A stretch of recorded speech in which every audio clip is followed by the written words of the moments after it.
Peace, peace. Peace and love to the family. We're back again with another part of this ongoing series.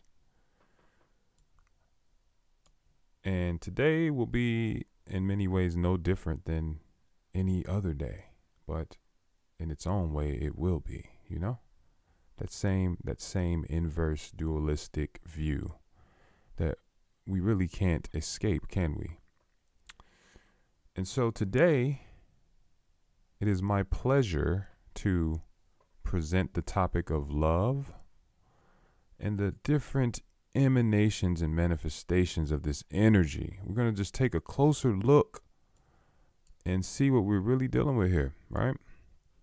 Because we constantly hear these things about love and, how love is the answer. I mean, we're going to walk through a few of these things. I mean, I don't want to just freestyle. I mean, I really have some things we're going to pull up. We're going to look at religion and, see what many people believe, because religion covers many people in the world. I think it's like most people are religious in some way.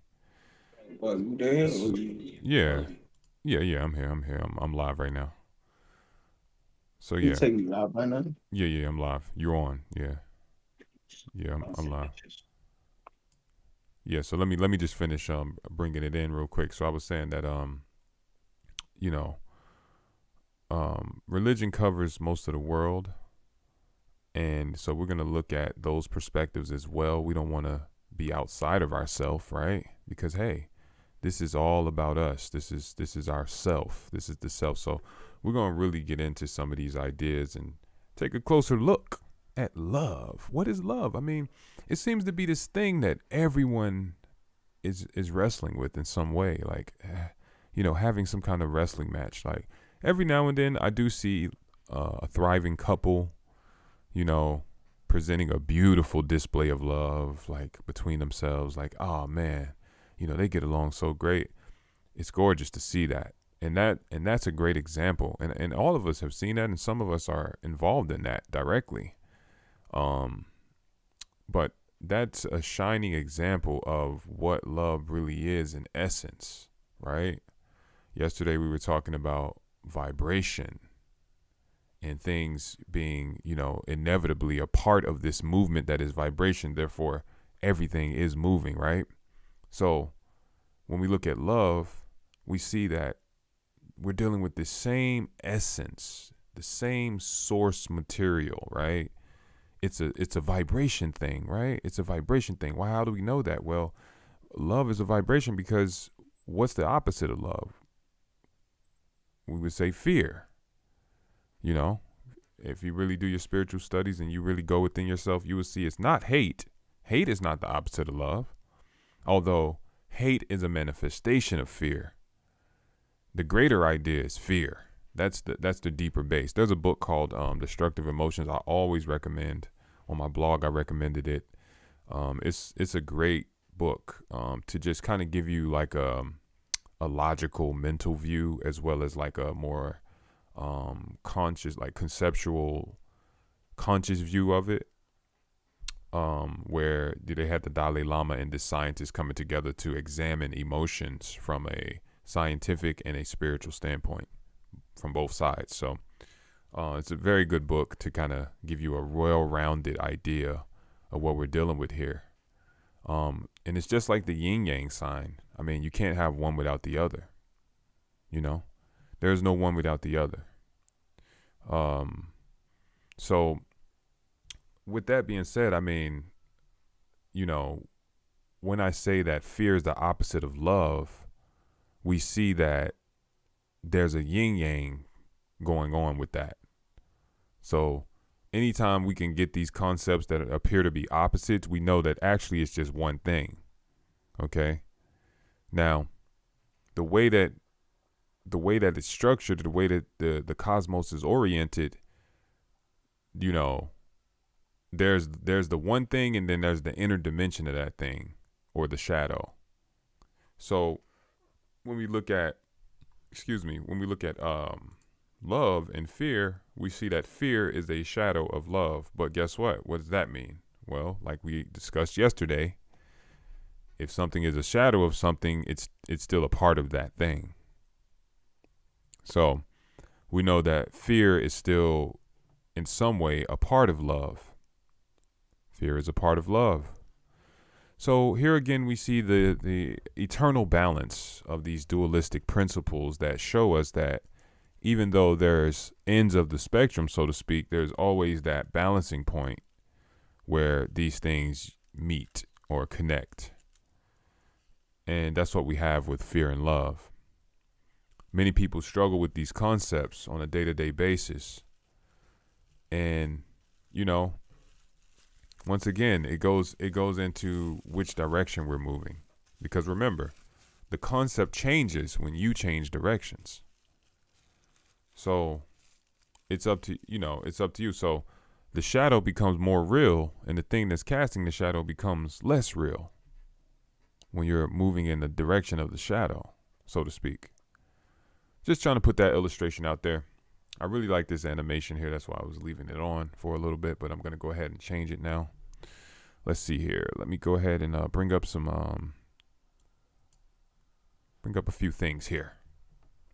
Like I said, we're going to get into this concept of love. Like, I'm actually doing a greater work on this, so this will kind of, I won't say be a summation of that, but there are many points that I'll touch on that are, in that greater work that I'm working on as well. So, and I of course, I'll be able to go into even further detail in the greater work. So, I'm going to get into some very deep stuff here. Not that deep, but deep enough that it's going to scare a lot of people. These concepts are scary. Why is love scary? Think about it, right? So I told you there's fear and love, right? There's love and fear.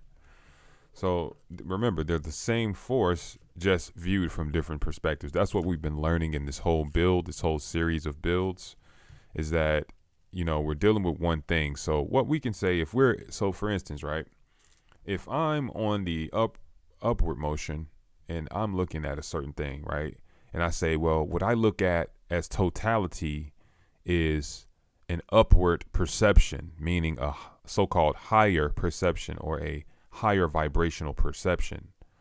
So that means if I'm on the upward motion, I view the whole from a positive, connected standpoint. Like, I view love on a larger level, right?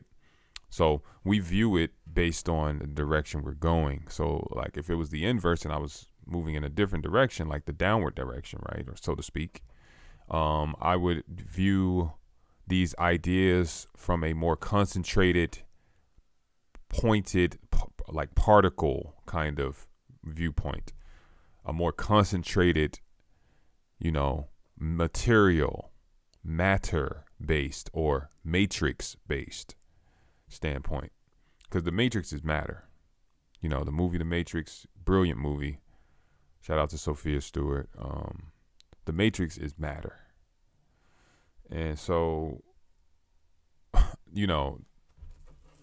a lot of people are going to be afraid of that. So what I'm trying to say is, when we look at these deeper understandings, what naturally comes with this is actually being beyond these things. So like because remember, you're always in motion, right? So as you continue the motion of understanding these things and digesting these concepts and realizing these deeper truths, what happens is, you start to keep moving. You don't start, but you just keep moving, but it's a perception of a start. And that's all starts and finishes are. It's just perception based. So like when we're born and we die, that's your perception of beginning and end. But it's also the other people in the reality's perception of beginning and end. For you and for them, everything's reflecting each other. So when we see a baby born, it's telling us about ourselves as well. Because, hey, we went through that same circumstance, right? We went through the same experience, right? Right? Yeah. Pretty sure we did. So, that's a great point. So I'm going to use that. I'm going to segue with that point into where we're going next. So let me, I switched it over already. So what we have here is just some ideas, some images and things showing embryos and, how embryos are formed. And this is relevant to us because we're all once at this stage. And what we find is that the heart is the first organ to form. All right. So that's, first of all, showing you a deeper truth right there automatically. So that's what we got to learn, guys. We got to learn how to look at reality and see these reflective truths that are telling us. It's so simple, right? It's so simple that it was literally a part of our very existence, right? It's telling you a deeper truth or a bigger truth. Whether you want to call it bigger or deeper, it depends on how you look at it, right? And so it's telling you this deeper truth about the heart. It's telling you that this is the first organ to support your human existence. Perhaps that's for a reason, right? But many times we may just overlook this kind of thing and we say, oh, it doesn't matter because, hey, I'm in a perception of reality. I'm in a perception of, linear time. And so it doesn't matter because, hey, now I'm a whole being and I'm aware of myself and I'm already a whole being. But it actually matters because it's showing you a deep truth about yourself and the universe. So what is it showing us? What is this showing us? It's teaching us about love right here. Just simple fact that the heart is your first organ teaches you about love, right? Is it a coincidence that many people connect the heart to love, to the experience of love? Like when we think of Valentine's Day, when we think of this and that, right? When we think of love, we put hearts. It's on our social media apps, right? Like it's like to love it, you just tap it and it's a heart. It shows you this red heart. Because sometimes we have people with a level of cognitive dissonance where, if they acknowledge these deeper truths, it sends them on an upward trajectory, which is not what they want, so they have to ignore that. They have to ignore that so that they continue their same direction, which is exactly what you would want to do. So it's not to blame them. They're doing the right thing by having the cognitive dissonance.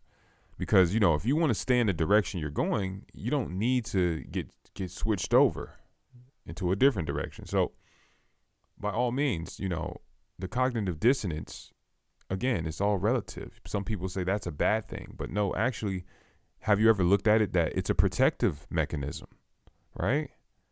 It's a protective mechanism. Well, guess what? That's what the body is to the heart, right? It's a protective mechanism. The body forms itself around the heart. It forms after the heart forms.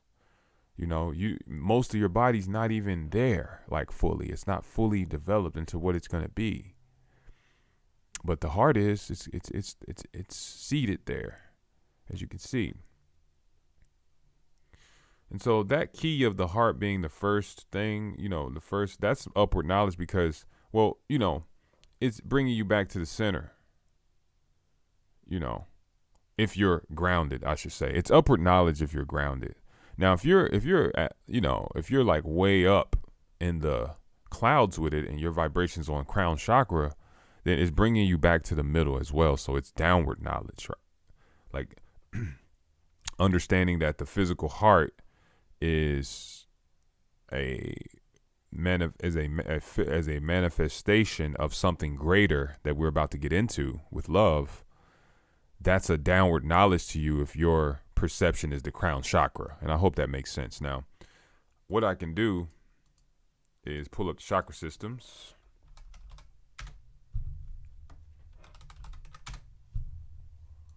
And just so we can get a visual going here. So as we see with the chakras, we're going to get into this deeper truth here. Anahata, as it's called in those systems. We have a very, deeper kind of truth here. So I like this one. The designers of this particular version of chakras really kind of gets it, This one too, they get it too.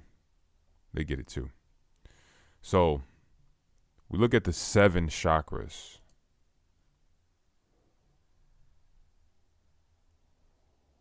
We look at the, hold on 1 second, bro. 1 sec. Hold on 1 second. Let me see.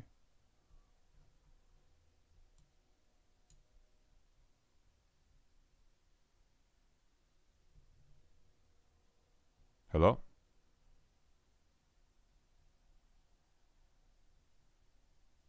Hello?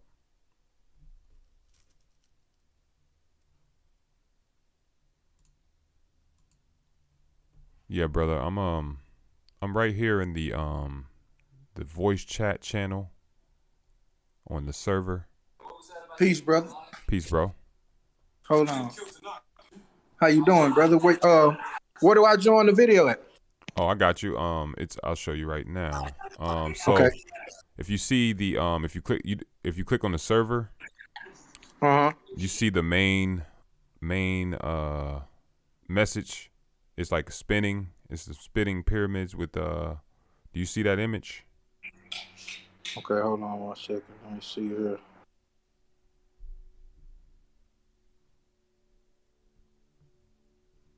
That was that first one I was in, right?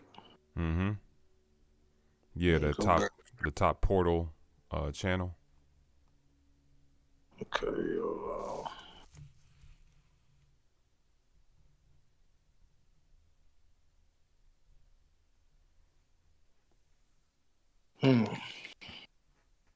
I got a couple of these motherfuckers to navigate through. 1 second. Shit.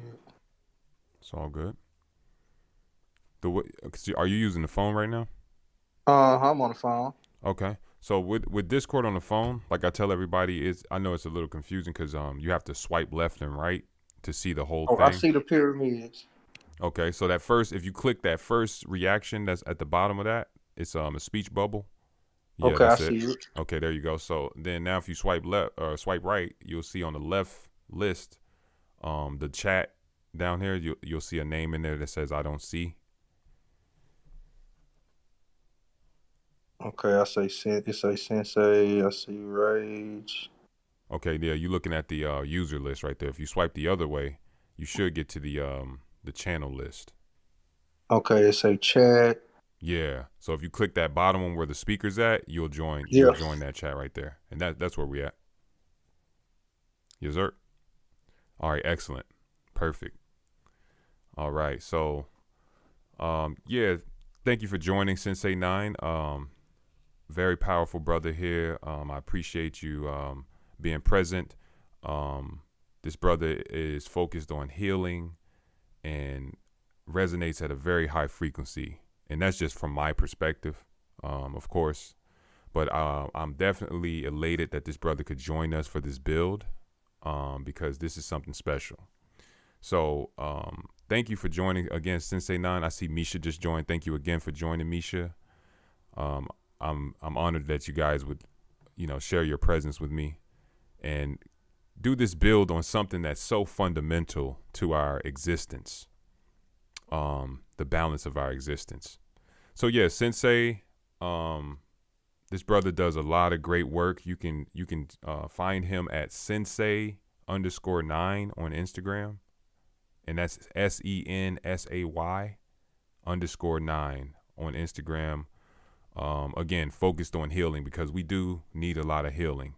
And so anytime that we encounter people that are really about that healing work, we need to, get with those individuals if we can, if that's the path for us, and get our heal on, man, because as we're going to talk about right now in this very build, love initiates healing, right? Healing is a part of love. And I got some very clear examples that I'm going to go through here in a little bit as we continue to build. So yeah, I just wanted to welcome Sensei. Thank you, Sensei, for coming. Gratitude, brother. Gratitude, man. Gratitude for having me. I'm honored to be here. Absolutely. So I was just building on the chakras real quick, just laying a very foundational, a ground base or a foundation for this idea of love as we get deeper into it here. We just barely scratching the surface here. And so as I wanted to, draw the family's attention to, I was speaking about the heart being the first organ of the body to form, and that, this is telling us a deeper truth about our own existence on a cosmic level. And so this is what we're going to understand as we continue to build on love right now. So I moved on to the chakras and demonstrated where, the heart chakra is the center chakra. So that's where I'm at now. So now I'm going to dive into this and help the family understand what does this mean from an energetic standpoint, because now we see, from a scientific material, physical standpoint, this on a cosmic level, the root chakra version of this manifestation, we see the physical heart being the first organ to form before even the body itself is formed. And so, as we know it, I should say. And so we look at the chakras and we see the heart chakra as the centerpiece of these upwardly traveling 3 chakras and lowerly traveling 3 chakras. And these chakras are all a part of the same system, of course, and we always have to keep that in mind, because oftentimes we can believe that we want to separate, these things to a degree that is not necessary. So when we look at this, we undoubtedly notice from this Vedic chakra system that they're using the hexagram here, the hexagram, or the 6-pointed star, which is, Hebrew Israelites will say, is the Merkaba, which is true. And so that's exactly what it's standing for. It's relating to the Merkaba, or the Merkaba.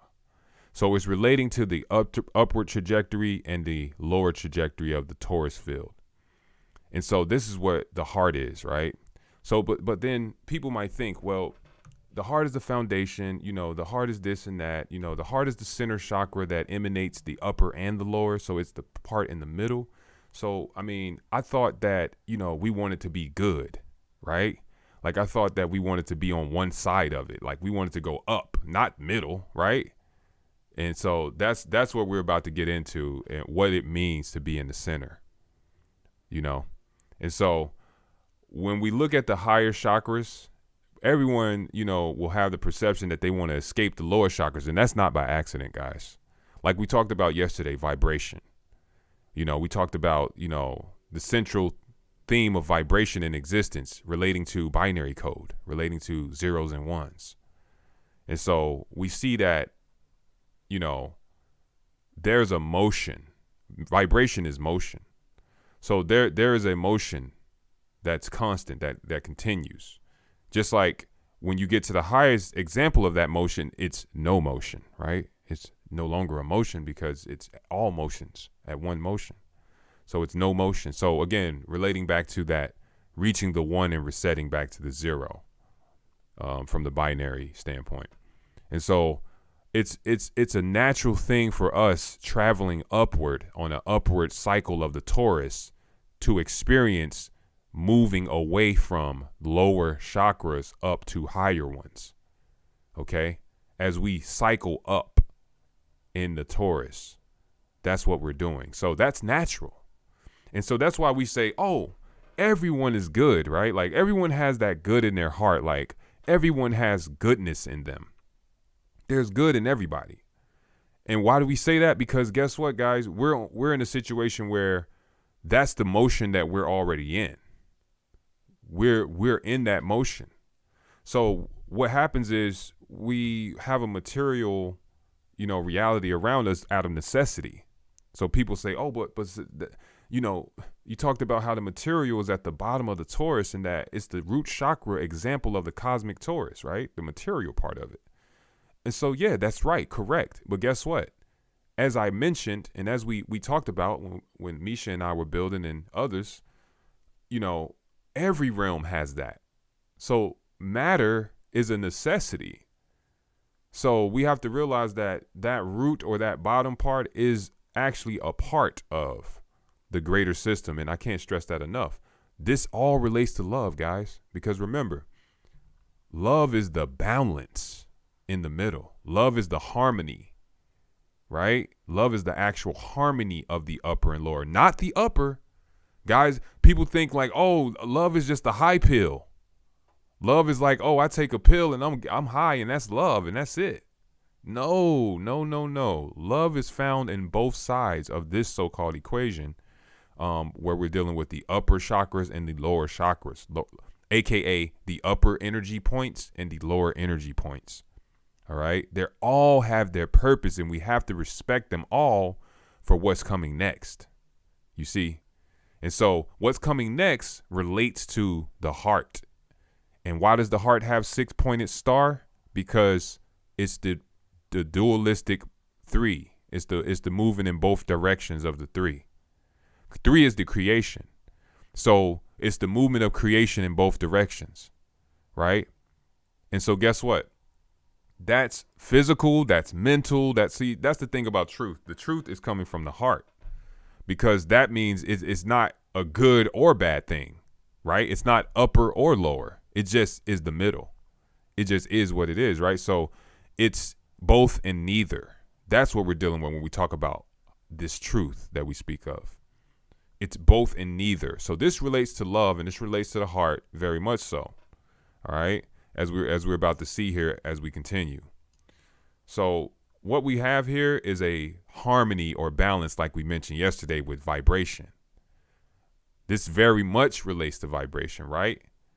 You could get love vibes or you can get fear vibes from people, right? These are the vibes that we feel when, we feel love vibes. We feel attracted to people. We feel happy. We feel up. We feel connected. It's telling you something there, guys. This is letting you know something. So love is not what you think. And here we're going to unveil love more. We're going to take the veil off of love. It's not what you think. Emotion in this kind of situation, that's a part of it. That's just a part of it. Okay. So love is, once again, just to set the foundation, both sides of the equation, aka the middle, aka both and neither, aka the fabric of it all, right? Aka love is the union of the so-called masculine and feminine forces, if we want to refer to it. I just use these terms to help us get a grasp of these larger concepts. So the greater masculine, divine feminine unite equals love. Love is balance, harmony. It's a balance, not upper, not lower. So then what happens? So what happens is the man and woman get together and create the child. What is the child? Well, the child is just another repeated cycle or example of the greater cycle. Another example. It's almost like a ritual. We fulfill this example that's presented on a cosmic level. So our own world is based on the same pattern, right? The birth of our own existence, our own physical reality on every dimension is based on the same kind of cyclic nature of masculine and feminine, boom, creation, so to speak. And those are the mysteries of, the Mary and Jesus and the Madonna and child, as we spoke about in the other stream. These are the mysteries of that when we're dealing with the child. What is the child? Well, guess what, guys? You are the child. Well, what is the child, though, beyond you being the child? Well, the child is also the adult. The child is also the parent. That's what the child is. See, life showing you this whole greater thing. Then we see it in our art. We see it in our, reality. We see it reflected in our structures. We see it reflected in every little piece of reality we can see it in. It's all reflected. Like I said, one of my favorite examples, the blood cells, is showing you a torus field. It's just the same repeated cyclic nature of it. And so consciousness is based on this. And that's where love and truth and this higher idea where they say God is love, right? This is a common phrase, whether anybody subscribes to that terminology. Is really not about that. It's about seeing the higher identity of the so-called creator or the grand, designer, or, what I might say is the most high, what I call the most high, what some people might call Allah, some people might call God, some people might call the creator, you know, the universal consciousness is another one. The source is another one. You know, all these different names, which all basically relate to the same thing. It's us. It's you. It's you. And so now we're going to really learn the importance of love, because now we understand, like, oh, the whole thing is me, not just me is me. So I'm me, but that's half true. I'm actually not me though. Like I'm more than what I think of as me right now. You know? And that's what the upward motion of the Taurus brings, is moving towards that crown chakra of higher understanding. Whereas what certain parties that be, you know, and things like that, which again, this is not good or bad. When we talk about these parties that be and these people that, you know, are moving in this downward toroidal cycle, which is also valid, by the way, just as valid. I'm not taking anything from that. It's that movement of downward spiral Taurus. That's that concrete material, put a number on everything, digitize everything, you know, control everything. You know, we see that. So that is not a guaranteed reality. That's what this whole thing is about, this series. You know, the reality of it is, it doesn't have to be, you know, a, you know, microchip, mark of the beast, new world order kind of situation that these, you know, people are talking about in this kind of idea in this common time. You know, have you ever thought that, hey, maybe these people are using religion and playing on religion to try to get you to create this reality, you know, to try to get you to fulfill this idea that they're trying to do. So, and guess what, guys? They're still fulfilling oneness. They're still building towards oneness. That's why it's called the one world order or the new world order and all that. They're building towards oneness, but guess what type of oneness? The external material oneness, meaning a material person is going to rule over this oneness. You know, this is going to be a material singular point, like a singular person going to have the face of ruling this oneness that they're creating. So that's the ulterior. So I'm just saying that because, again, we're getting into love and fear. We're about to, you know, break into love and fear. But that's a great segue towards that because, you know, we see this in our world right now with the pushing of certain vaccines and this kind of thing and this and that. We see people trying to create a certain scenario, but what needs to be understood is that that's not a guaranteed factual reality. In fact, if you're on an upward spiral, that's not your reality, period. That's not your reality. It's your reality if you're, you know, at a balanced place or if you, you know, or at a downward spiral. At the balanced place, it could be your reality, you know. It just depends on, you know, the direction, because at the end of the day, everything is always in motion. And if we perceive stillness, we realize even stillness is motion. But then once again, it flips inverse when we get the complete motion, when we get all of the motion. Now it flips inverse to what we perceive as stillness, but actually it's just all motion. So it's those two dualistic, again, playing on that divine paradox that we built on in the divine paradox build, just playing on that. And so when we talk about love, it's really coming from that place of that divine paradox. Is actually, you know, the place where it's an actual absolute zero. That's why we return to zero. And then the positive zero is just the upward trajectory of going from lower to upper. But guess what, guys? That doesn't mean that that's more valid than going from upper to lower. It's just what we have to understand is that, and I keep harping on this in different ways because it's very key to truly mastering love, so to speak. What we have to understand is that, you know, going downward on a downward spiral is a part of going up. Okay? So when we have that ability to go down, and that's a downward spiral, and that exists and people go that way, that's a part of the grand scheme of things. Just like fear is a part of love. Like a shadow is a part of the object that's casting the shadow.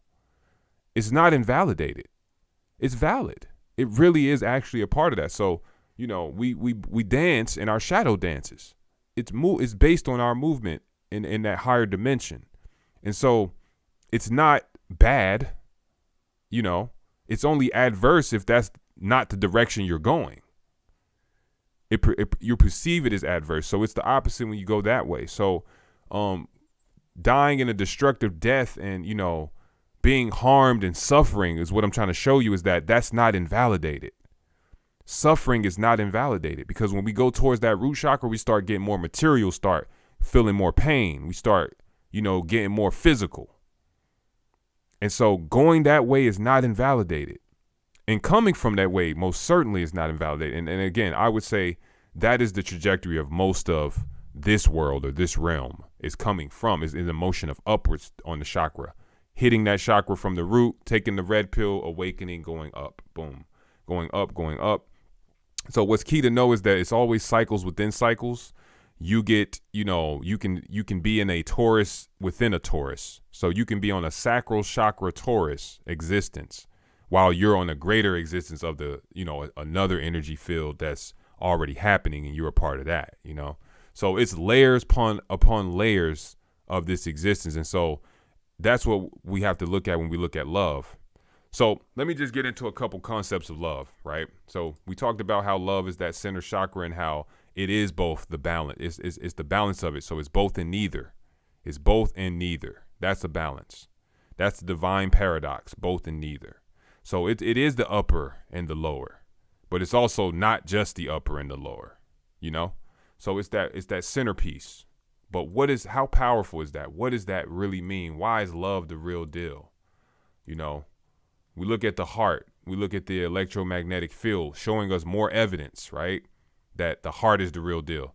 We have the brain electromagnetic field as well, showing us that the brain is a upper heart type of situation.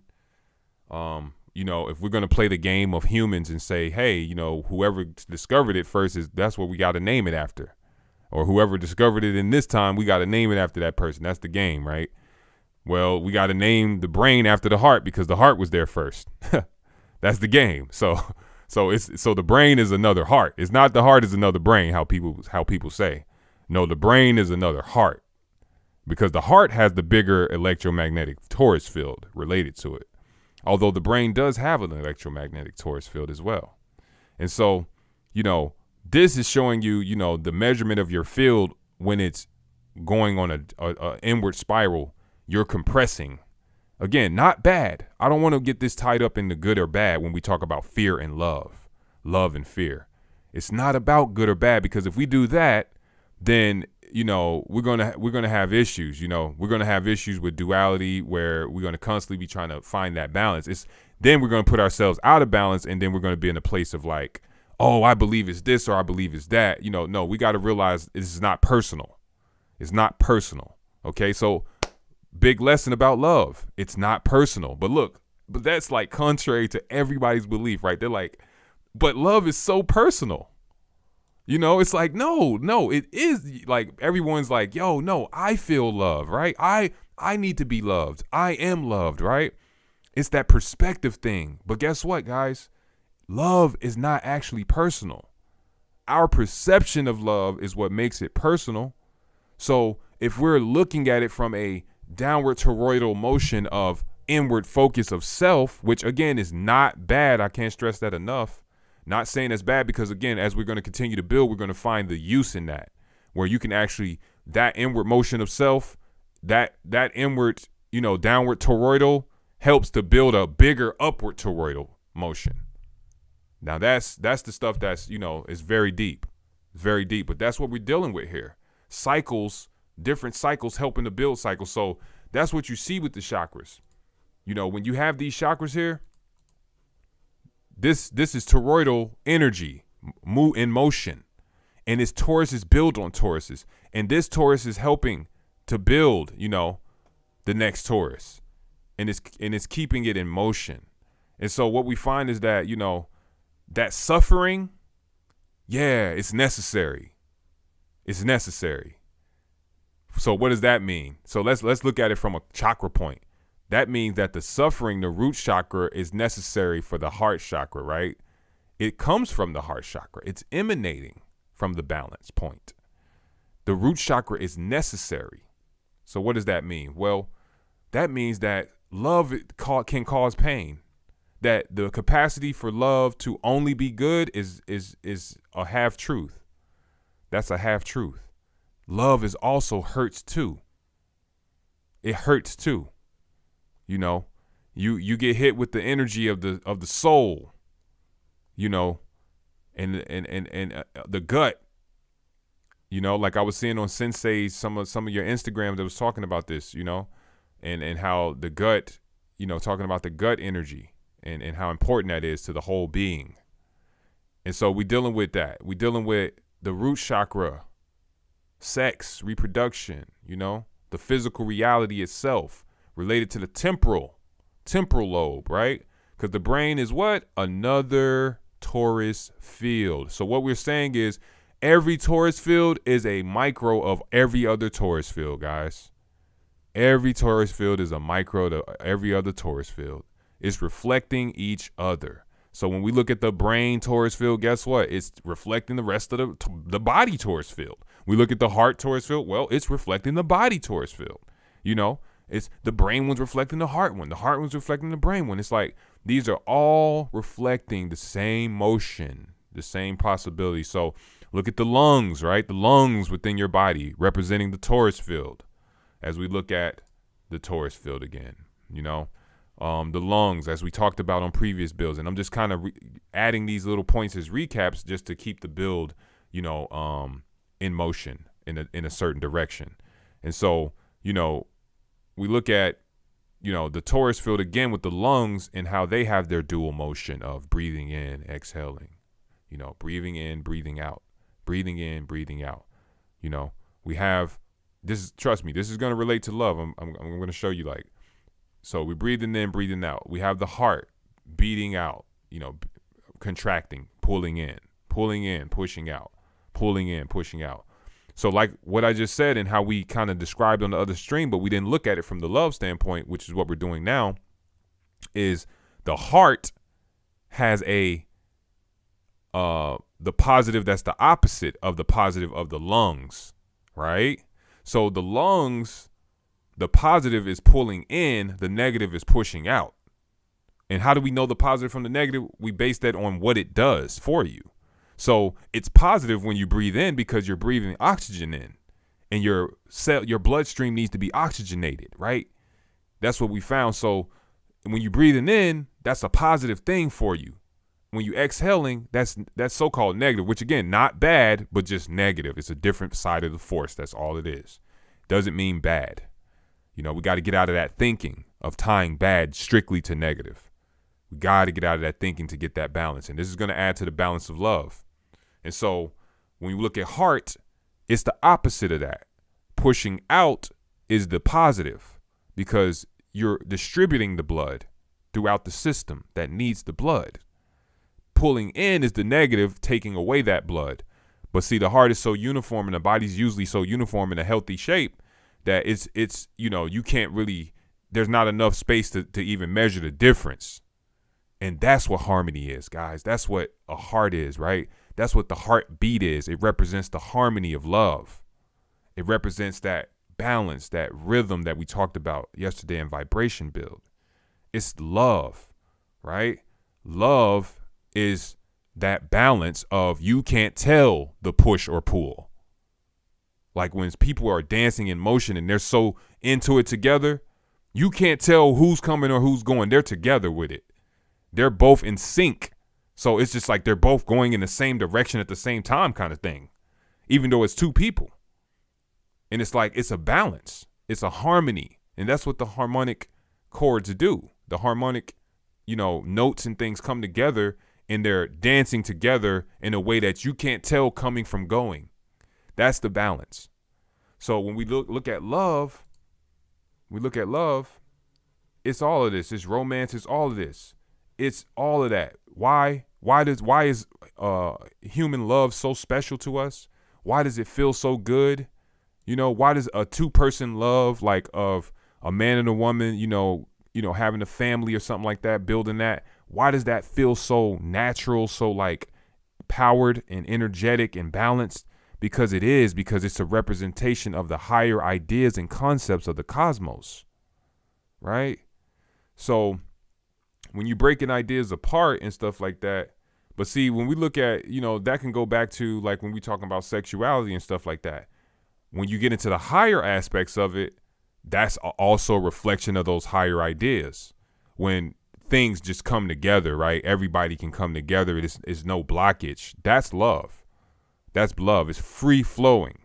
So make no mistake, when it's not about, but see, when you base your reality on a carnal pursuit, that's the trajectory of a downward motion. Love is still going to be there because guess what? Fear is love. Hate is love. It doesn't escape. So when we talking about the Most High, or like I told the sister, people can ignore God, but they can't escape it. They can't escape this larger concept that they exist within. All you can do is run within yourself. And that's what the downward spiral is. You're running within yourself. And what does that do for love? That creates suffering. That's what it does. It creates suffering. Why? Why does it create suffering? Because it's not what it is. It's just a part of the picture. So you're just going on one side of the equation. Then you're back at balance where things are free, things are zero, right? We zero out. It costs you zero. It costs you nothing. Everything is free. That's the real thing. Then we go upward. Guess what? Still going to cause suffering because it's only one side of the equation. A different type of suffering. A different type of suffering, a different level of suffering. So it's explained that even in higher realms, suffering still exists to an extent. It doesn't exist in the same way, And so it's all about the balance, and I'm going to build on that very deeply tomorrow.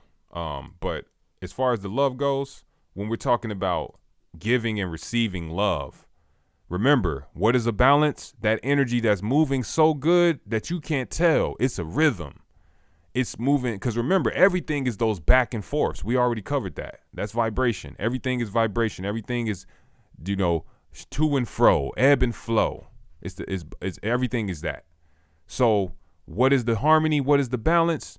When we can't tell where's the to and the fro. We can't tell what's to and what's fro. It's just going. We can't tell. That's balance. That's harmony. So what does that mean to love? And fear as a shadow of love. It means that to get that balance in love, you can't be able to tell whether you're giving it or receiving it. You know what I'm saying? So we gotta just ponder on that. Like when you can't tell whether you giving or receiving it, that's when you understand the balance of love. So what does that mean? Well, that means that it's unconditional. There's actually no condition involved with it. So now what are we saying? Well, not only is it foundational, right? The first organ, heart, because we could say, we're the ones who says heart represents love, guys. I'm not making this up. I mean, humanity says that. Humans use the symbol of the heart to represent love. That's common knowledge. I'm not saying that, the heart represents love. I don't have to say it. It's already said. It's evident. We have whole holidays revolving around this. We have whole emojis on social media apps revolving around these conventional ideas. And so that's what we're dealing with, right? So it's foundational. Okay. Biggest electromagnetic torus field related to it. So what is that telling us? Well, that letting us know it's foundational again. That's letting us know this is the essence. This is where it's happening at, because this is the biggest measured torus field around our body. So this is where it's happening at, the electromagnetism of the heart. So then, what is the fear and the balance, the unconditional, unreleased version of love look like, right? Does that mean that, relationships are blasphemy to the Most High, to unconditional love? Is because relationships seem to be love based on condition? No, it does not. No, it does not.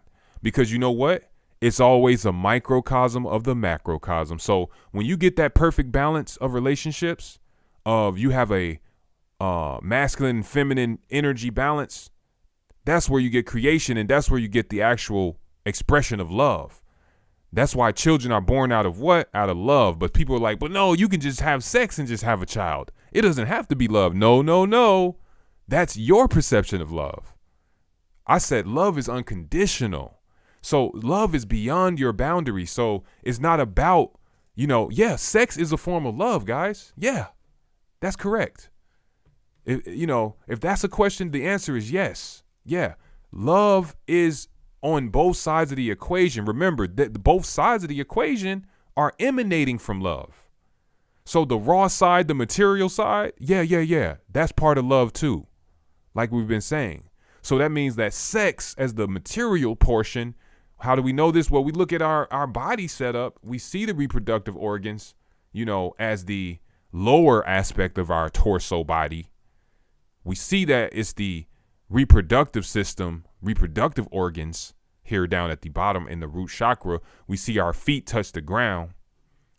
Our legs and feet are just the extensions of each other. They're touching the ground, holding up our body. And so that's the grounding point. That's the grounding point.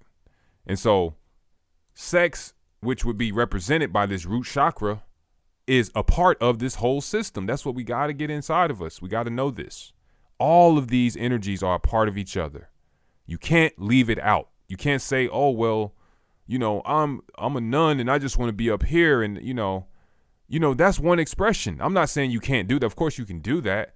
But I'm just saying that that's one expression. And so what happens is you inevitably will experience, because inevitably your very existence came from these things. You can't be in this realm if it wasn't for this root chakra. You have a body. So you got to come into the realm with the body, or, get the body in the realm. That's the root chakra. And the body got to come from somewhere energetically. So either way, it's still a physical manifestation. It's a physical form representation. It's going to be that root chakra. And that's necessary to even have the perception of going upward. How are you going upward if you're already there? So again, these are different levels of things that I'm talking about, not trying to go on too long and things like that. But these are different aspects of the same thing, different levels of it. Why are we going upward?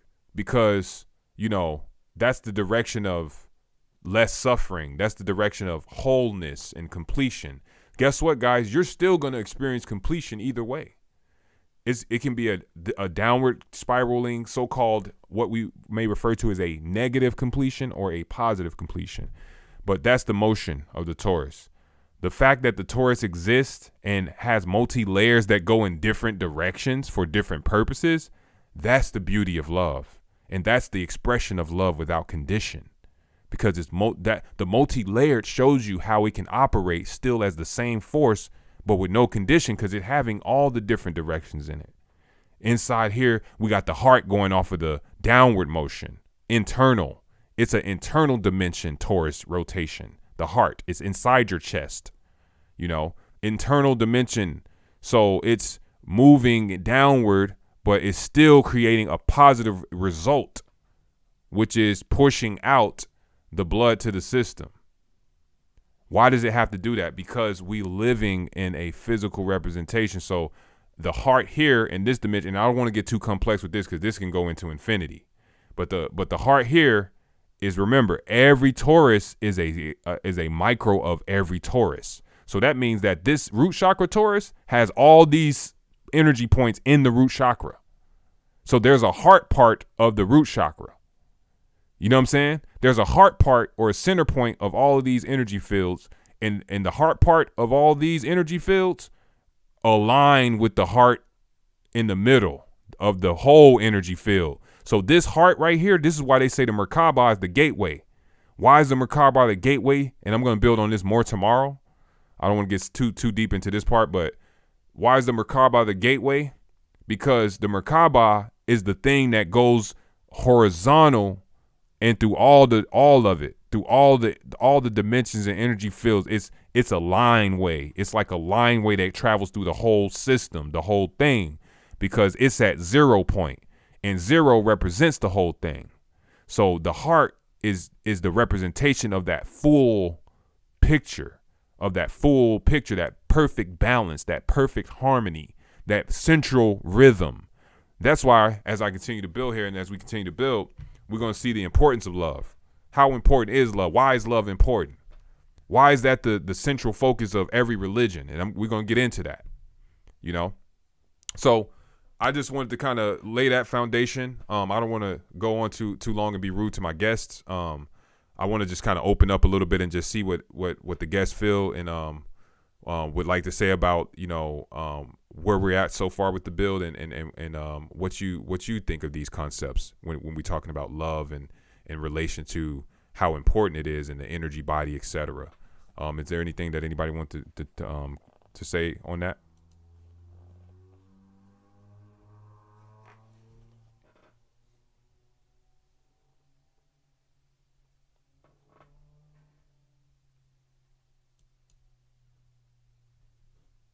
All right. Okay. Well, guys, feel free to jump in at any time. My point is not to, you know, control the whole, you know, situation. That's not what this is about. That's the whole point of having specific frequencies involved in this. And so this is a beautiful situation, guys. Humanity's at a great point right now, poised to, you know, rise up and see itself as something greater. And this is a beautiful time to be alive right now. So we're just contributing to our own human auric field and moving in the direction that that reality is moving in. Because remember, it's all light-based reality. So these realities are created by these energetic motions. Okay. We don't have to think too deep on that. It's just something that, you know, we know that we're a part of this whole program and this whole movement. So guys, yeah, feel free to jump in at any time. Please do. Please interject at any time.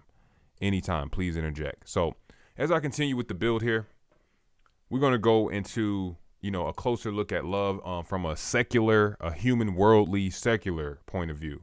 We've kind of covered the physical importance of the heart and how it represents love to us in our society, as we can demonstrate through, like I said, holidays and the idea of what a heart means. It means love in our society, this and that. You know, the symbol of the heart is representing love, etc. That's all for purpose, people. I'm trying to show you, like, you know, this is all for purpose. You know, we're subconsciously tied together. So, of course, we're going to share these ideas between each other. We're all subconsciously connected. So we look at the dichotomy of fear and love, and we realize that actually there is no real dichotomy because it's just one thing. Okay.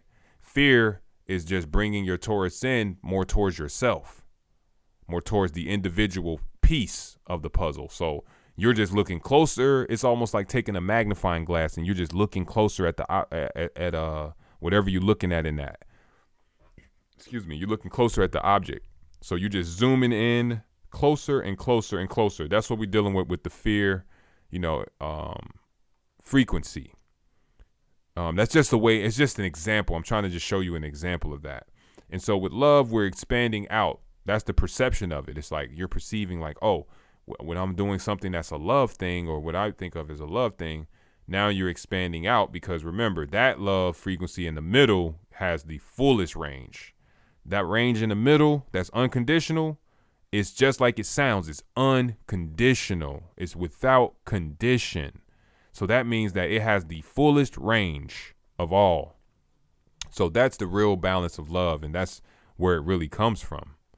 Then we have, you know, higher expressions and ideas of love, and they just show us a bigger Taurus field because we're expanding outward into the higher realities, right? So, so to become, you know, a member, you know, and this is about to be wild what I'm about to say right now, but let's just say it like this, right? I'm going to just say it like this.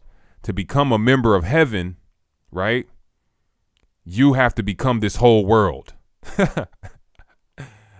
You got to be this whole world to be a member in heaven, right? Why is that? Because that's the dimensional thing. That's how we doing with the dimension. But guess what? It's a big cycle still. At the end of the day, the more you do that, the more you're going to see it's just a big repeated cycle. It expands into infinity, it retracts into infinity. So that's why I said, when people are on the selfish pursuit and they on their lower ego shit, lower vibration shit, you're still going to the same place. You just have a different experience of it. So why do we encourage the upward motion? Because that's a more pleasant experience, because that's what the upward motion does. That's the part of the equation it is. It's that part where it's a pleasant experience. It's a growing experience. It's growth. The other part is the death experience, the destruction. It's not invalid though. We need that too, right? And every part got a piece of the other. That's what I'm trying to show you. So you never escape that. You never escape either one. But it's a matter of multiplying those larger upward motions to get the overall upward motion when you do still have some downward motions within that upward motion. And that's the binary code of it all. So when you're doing binary code, you have strings of binary code, and it has positive and negatives, and some of it is negative and some of it is positive. But guess what? It's 0 1 0 1 1 1 0 0 1 1 1 1. All of that, right? But guess what? That whole string of binary code has both in there. It's positive because it starts with a 0, but it has ones in it too, though. So it has both sides of the equation within it, but it's still considered positive. Well, when you do the adverse and you got the string of the 1, that starts with the 1, and it's like 1 0 0 1 1, et cetera, et cetera. That's considered negative, but guess what? It still has both inside of it, though. So it still has positive, which is the 0, inside of it. So it all flips and dances, because we'll say magnetic is 0. I'm sorry. We'll say magnetic is positive. I'm sorry. We'll say magnetic is negative, and we'll say electric is positive from a scientific standpoint, right? We'll say repulsion or pushing out or electric, that's positive. And we'll say drawing in, pulling in is negative. And we'll say positive is male, pushing out, right? Like the penis. Drawing in is female, pulling in like the vagina, right? So we'll say that from a scientific, physical standpoint, but then those concepts flip when you go on a higher perspective or even a lower perspective. See how it works? So it's flipping inverse every time you're changing that dimensional perspective. And I hope that's not too deep. So let's just continue on, just painting the picture of what are these concepts of love and fear, and what is the importance of love? Why is love important? And what is true love? See, that's the part that we're really touching on, because a lot of people don't really know that. That's the part they're missing. See, they think that love is just a piece of something. Oh, this piece of me or that piece of me, it's my part. That's the part they're missing. See, and that's what we're opening up right now. So, guys, like I said, just feel free to jump in at any time. Don't be afraid to cut me off or interrupt me at any time. Please feel free to jump in at any time. So we have fear, which is, like I said, the shadow of love. Look at this. When we looking at fear, what's the main thing we seeing? Shadows, right? I didn't type put shadow on fear. I typed in fear on Google. And the main thing you see in all these images that represent fear is shadow. Even hidden or shadow. Because look, he's hiding his face. He's peeking out. She's peeking from under the covers. She's hiding her face. It's shadows on top of her. They're over here. They're peering through the shadows, kind of hidden, a little bit obscured with the darkness. They're peeking through their fingers, hiding their face. He's kind of hiding a little bit, but under his hands, like it's a cover, like she's hiding. It's shadows everywhere. Shadow people pointing at shadow people. It's guys peeping through the shadows. Come on, guys. Remember, we're all one. So, of course, we're going to see our reflection in a Google search. You know what I'm saying? Of course, we're going to see humanity's subconscious bleed out through a Google search such as broad as the word shadow or fear. Excuse me, not shadow, but fear. As broad as the word fear, which I'm saying is the shadow of love. So what does that mean? That means it's still love, though. It's still love. So what is that teaching us? The heart is still directing both sides of the field. So it's not one or the other. It's both and neither. Both and neither. I'm going to keep repeating it because we got to fully comprehend that. Very deep lesson right there. And so fear is one side of the equation that we're looking at right now. And like I said, all we see is shadows. We seeing, look, here's another one, anxiety, sensitivity. That's a form of fear. We got people running from their shadow. Picture that now. Running from your shadow. Think about that. You know, that's what we do when we are afraid of, embracing fear. We got to embrace fear and realize that, it's not what we think it is. Just like love is not what you think it is. Fear is a shadow of love. It's showing you something deeper. Why are we afraid of love? Why are we afraid to be loved? Like many of us travel through this life because I realize that everybody's a part of myself and I'm a part of everybody's self. Many of us travel through this life and we're afraid of love, Right.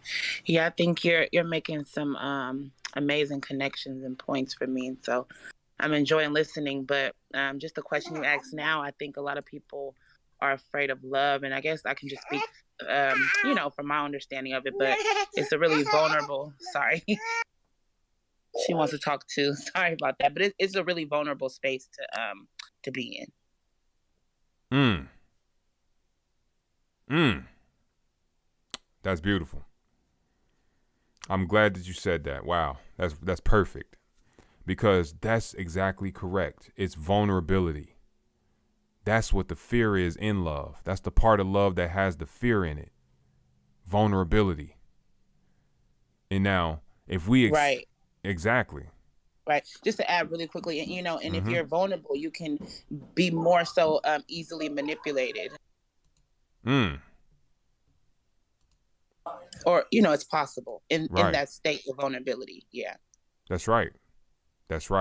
You can be more easily manipulated. And what is manipulation to motion? It's a direction of motion. So if you're right, and I completely agree, and I'm building on that idea. So when you're being manipulated, that's a direction of motion. Somebody's like, okay, go this way or go that way. It's an outside, kind of force, so to speak, influencing your direction, and that's the manipulation part of it. So if we're like, take an object and we manipulate it, we're changing it, we're moving it, we're doing what we want to do with it, and that's what happens during manipulation of a person with another person. Is that vulnerability can definitely lead to the manipulation, and oftentimes it does. So I'm sorry, go ahead. That's that looking for love outside of yourself. It subjects you to the manipulation. And it goes back to something you were speaking about earlier, because this is like where the suffering comes into play. And this is when you realize that the love that you've been looking for, people weren't able to give it to you. So this is why the healing that happens, it happens naturally. So as you surrender to that state of knowing and embrace the fact that my vulnerability is something that I battle with, and you get to the essence of the why, because you got to get to the root. So these things are trapped in the root chakra. And this is dealing with that age of, it's like 0 to 7, it's dealing with your ambiance, how safe you feel in this world. So all of these, just like what you were saying earlier, was just so much good information, brother. I was just listening. And you're talking about this heart, and that's why it's located 3/4 the way up the body. And the heart and the mind are truly not separate from each other. So it's the heart and the brain coherence that happens through the vagus nerve. So this is why we're literally rising from our own filth. So you're rising from these blockages that are keeping your emotions, is like your energy in motion. So as these things are rising, this is why we can rise and we can fall. You can be up and you can be down. So it's the willingness to stay in that place of that love vibration. And it's that willingness to remain true to yourself. And I often say, once you stop saying yes with your lips, when you're really saying no with your heart, that is the disconnection. So we have to get to the root of where that comes from. And we've been raised to please people, looking for love and expecting it from people who couldn't give it to us because they didn't have it for themselves. And they're still coming with the root chakra again, because it's dealing with structure, it's dealing with your family. So I just love how you're going into the correlation, because all these things become to be heavy on the heart. And that's why the ancestors would always, the heart is the first thing to be formed. And that's why they would use the heart in the chambers, and it's the 4 chambers of the heart and the union of the heart. And you have to bring them together. And that's the iron heart. And that's why you have this red and the blue ventricle. So now you just building, brother, and you were speaking on that love. And then she just spoke something powerful, because that vulnerability becomes your strength. Because what is our lack of vulnerability, right? Because we don't want to show those parts of us, that shadow self. that part of us that we don't want nobody to know about. So vulnerability becomes your strength. So this is why I tell people your root chakra, all these things are like equated to your ego. So because the ego is so overexpressed, there's too many expressions of it. You exist in too many realms. So it's the connection to you being a mother, a father, a brother, all these worldly descriptions, expressions of you. So this is why I say that you are not the mind and you are not the body. So these energies are telling you what governs the physical body. So the more you fall into the energetic vibration, that is the self. So the self only dwells in unconditional love. That's why they tell you fear cannot dwell where true love lives, right? So this is your temple. So a lot of these things are blockages, and it's just beautiful, brother. So appreciate the bill. Most definitely. I definitely appreciate that, bro. That was powerful. I'm in complete agreement with that. Like, that's a beautiful way to see it. Yes, sir. Wow. Man, your strength your vulnerability can be your strength. Like, your vulnerability is your strength. Man, that's powerful, man. Oh, that's yeah. Powerful. Yeah, I have some thoughts on that, but I'm gonna sit No, on go it. ahead. Go ahead. Feel free. No, I need to think a little deeper, but some stuff is coming up when you said that. Yeah. Okay. But yeah, I completely agree. That's powerful. You know, you the shadow self and the part of yourself that you want to keep hidden. I mean, that's again dealing with that shadow and dealing with a need to hide or a need to not know or a need to and if we really look at it from a human standpoint, in this reality, we come into this world, right, as a kind of a shadow, because we don't know, right, anything. So we come in with a complete blank slate, where it's not knowing. It's like a need to rebuild ourselves, like we coming into this reality brand new. Like we come in as a baby, like coming out of nothing and needing to actually express a cycle of creation, a cycle of manifestation or existence. And it's these cycles upon cycles upon cycles. And so I would say that, just to build on what you both just said, that shadow is what we're actually coming from. And that's how powerful, like, that the actual shadow and of love and love itself are the same nature, are the same thing. Like, we're coming from the infinite shadow, like what we might call the darkness of the mother's womb, from a physical standpoint. But that's also representing something on a cosmic level too. Because remember, everything is mirroring everything. It's all a mirror of each other. You know what that represents? That is the Saturn energy, which that governs the root chakra. Now, this is why we're covered in the blood of our mothers. Now, these cycles are the only reason why we know life on this planet is because of these cycles. So this is why our physical nature is bound to the cycles. So until we understand these cycles that bind us, it's going to be, that's what you're saying. Like, it's so much beauty in what you're saying, because we must be rooted in this physical reality. So it is only because you must be rooted in the material that you will understand the immaterial part of yourself. So that's why the only way out is in, because your physical self is limited. You have been put in a box, and it goes back to what you were talking about, the 6-pointed star. You're dealing with the Higgs, it's dealing with the hexagon. Now, this is why your mother has literally trapped your light inside of your body.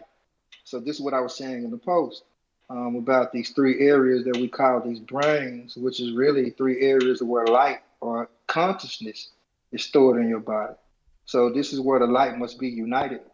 So this is when they, be ye renewed of the mind. So you must raise. So you're resurrecting from your bowels to your heart to your crown.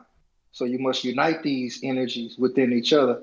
So the root chakra is governed by that Saturn energy, which is also connected to Capricorn. So this is why, we are, that's why when the scripture says God says, I knew you before you knew yourself. Your mama knew you before you knew yourself. You was covered in your mother's blood. This is Saturnian energy. So this is why your blood and your bones, this is why we deal with the cycles of 7. So even when you was talking about the spectrums of light, the 7 chakras, right? We're talking about the 7 different spectrums of light, which can take form within us. So even the chakras can be broken down into 16 different aspects, each chakra. So there's really 114. And this is dealing with diameters of the planets. And this is dealing with the sun, the moon, like all these different things. This is where these things come into play because they talk about the physical things that bind us. So it is through our mother. It is only because of her menstrual cycles and the cycles of the moon that we know life on this planet. So we come from cycles. We're bound by cycles. So we must understand these cycles. And this is where the body becomes in dis-ease, because once the energetic body is not moving fluently or flowing, you feel the discomfort. And that's why all of these things, when you were talking about the sacral, the root, and it's beautiful that you're starting with these places, because this is where most of the traumas are. You know, I'm a Reiki master, so I do a lot of energy healing. So this is where a lot of the traumas are held within this root and the sacral. And it's because your sacral is housing all of your emotional experiences, anything traumatic, all the love that you've been lacking or looking for, all the sexual experiences, and these things are connected to the root. So this is only dealing with this is dealing with the mitochondrial DNA, which is still dealing with memory. So your body has more memory than your mind ever could, right? So your body is housing a lot of memories. This is why your body keeps the score. Your body will literally, it begins to energetically come online. The more you fall out of your head and become more at home in your body, you become more aware of the energy that's happening and how it's shifting, how it's moving, the deficiencies. So it's a beautiful thing once you transition through it. But it's all dealing with the cycles and why our mothers have a menstrual cycle. Absolutely. Bomb drops. Bah. Man, straight bomb drops. Exactly. Man, what a beautiful build this has become. Definitely appreciate you guys and your contribution to this, man. Man, wow. My mind is blown right now. But just to keep building on that, yeah, I love how you said, you know, this is like the root chakra is kind of like where a lot of these things are starting, like where it's beginning, you know. And you even mentioned like the beginning stages of life where people are programmed from the ages of 0 to 7 and things of that nature, where, you know, you have these experiences that stick with you and kind of shape, you know, how you approach life and things of this nature, kind of shape your mind state and your psychology and in this life and everything. And I think the lesson in that is represented in that same motion of moving, you know, past these energy centers, like having a perception of, because again, always in motion is reality, right? Always the light-based reality is always a perception of motion. That's what time is. And so in the womb, you know, you're always in motion, you know, you're in water, right? Water representing waves in motion. And so, you know, when you deal with getting past, you know, certain things, right? Let's say suffering. That's a like you said, it's a mastery of that root chakra. It's an understanding that it's an energetic, you know, motion. It's a movement. So as you're moving through that root chakra, you know, you're able to actually understand these concepts, understand the balance of it, understand, like you said, when you get it out of your head and now you're in the root and you master that root. Now, you know, you comprehend the place, you know, of everything as a relation to that. So your physical place and the reality, this and that, you know, your emotions and, you know, how those are a reflection, you know, and how those are affected by reflections and things of this nature, you know. Mastering that root chakra and going from one, so to speak, I'm saying it like this because it's in a linear time format. So within the linear time construct, we're mastering the root chakra and moving upward or forward, however you want to look at it, into the next aspect of the energy body, you know, relating to the next chakra, so to speak, and onward and upward. And so that's that perception of circular motion within that cycle, like you said, like being bound to those cycles of the greater cyclic existence of the cosmos, the great mother, you know, where it's just like the cycles of the moon is showing us the microcosm, like you mentioned, you know, of the great mother, you know, showing those cycles. And so I love how you connected the cycles to the mother, you know, the cycle in general, like the actual, you know, even the greater cycles to the feminine, you know, to that divine feminine. So it's amazing. You know, just building and understanding like the place of these things, because we got to realize there's always a place for certain things. Like when I say certain things, I mean everything. Like there's a place for everything. And so, you know, everything has its place is another way to say that. And so when we look at the shadow and the fear and the aspect of this, again, you can have a certain type of perception of these things. Now, when you look at it, right, you can say, well, oh, the fear is something to be afraid of, or you can say the fear is something to empower me. I can face my fear and become stronger. You know, I can exactly embrace that thing that makes me afraid and get past it and realize that, you know, it doesn't have to, like that doesn't have to happen. And I believe that relates to love, and that relates to self-love, which I would say is the foundational love to help us to understand the greater love. You know, we go through the self-love. That's why I feel like that the heart moves in the way it does with the pumping. It's that self-love first. You know, you go into truly comprehending your own self and understanding, you know, the balance of yourself. Now you're able to expand outward and truly, see larger parts of yourself. Because the self is unconditional love. Mm-hmm. And that is knowing that as creation, you're never separate from the creator due to these energy bodies. So all of the things, this is why I say you are not the mind and you are not the body. So even when you talk about that's what you're saying, like that's the beauty of it, that these things only exist based off the same spectrum. Now, how we prescribe to them, now this is only the battle. This is why I tell people good and evil, love and hate, these things don't exist in the world. They exist in the hearts and the minds of people. So as we anthropomorphize our own emotions outwardly through a projection, and so this is what happens when we don't know the self. So the more you know the self, the more you gain love and adoration for the self, because a lot of us are afraid to live a selfish life. But in our actuality, that's all we know. Like it's truly all you know is the self. So a lot of these things are us trying to give a level of unconditional love to other people that we have yet to cultivate within ourselves. And this becomes a perpetual cycle of us doing it over and over. So that's why I tell people each relationship that you experience is basically showing you the level of love that you are lacking within yourself. And I say if you turn everything into a spiritual experience, because you got to simplify shit, right? Because it's like, all right, how does shit play out in my life? So if you're looking at your life and you're saying, how is my heart? Because people can live in the heart chakra and you can be imbalanced. So people who are over nurturing, overbearing, like that's still dealing with one aspect of those chakras. I mean, the heart chakra. There is a thin line between concern and control. And sometimes your I love you can really mean I need you. So these are only internal questions that people must ask themselves, right? So as you get to the internal issue, it's literally an alchemical process that's happening. And that's when you were talking about the Taurus field, because you're dealing with the sacral bone and all these things, energy begins to move upward. The irons in your body begins to respond, literally. So anything that's for you is literally beginning to be impelled to you, and things that are not for you are beginning to be repelled from you.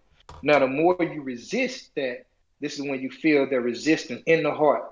So the heart and the throat, like all these things, and I love how you started out saying that too, brother, that all these energies are not disconnected. They're not separate from each other. So the more we understand that if one energy center is overactive or underactive, it's putting more stress or more, I would say, productivity on another energy center. So the throat chakra, all these things are linked, but the heart chakra is where it's the gateway. It is the portal. This is why Jesus says, through me is the way. And he represented the heart chakra. Mm-hmm. You know, the red and the blue, the apple of thine eye. And if you look at an apple, it's like a Taurus field. You get what I'm saying? So, now, brother, Facts. you are giving out some good information. Yeah. Yeah, since I'm looking forward to connecting with you beyond this. I added you on Instagram. And so as you were talking, um, um, I had this idea of like, okay, we're all sort of seeking love, like this idea of love. And so bear with me as I try to get my thoughts out. So it's like, I thought to myself, we all have some level of love because we're alive, right?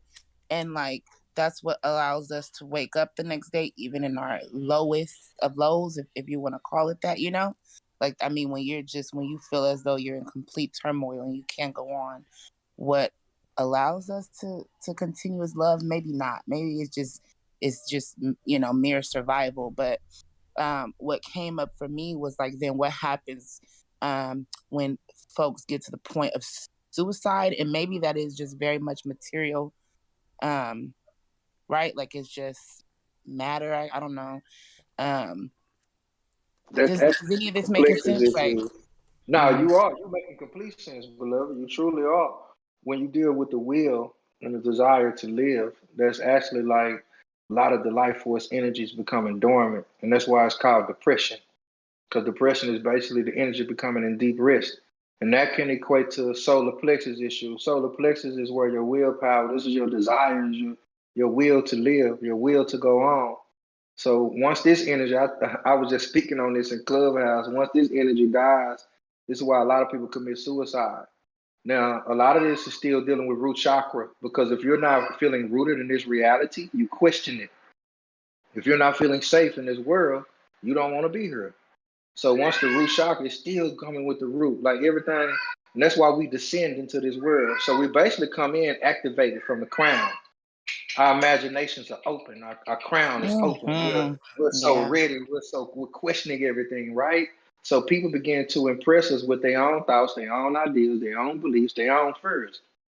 Now we begin to adjust to that.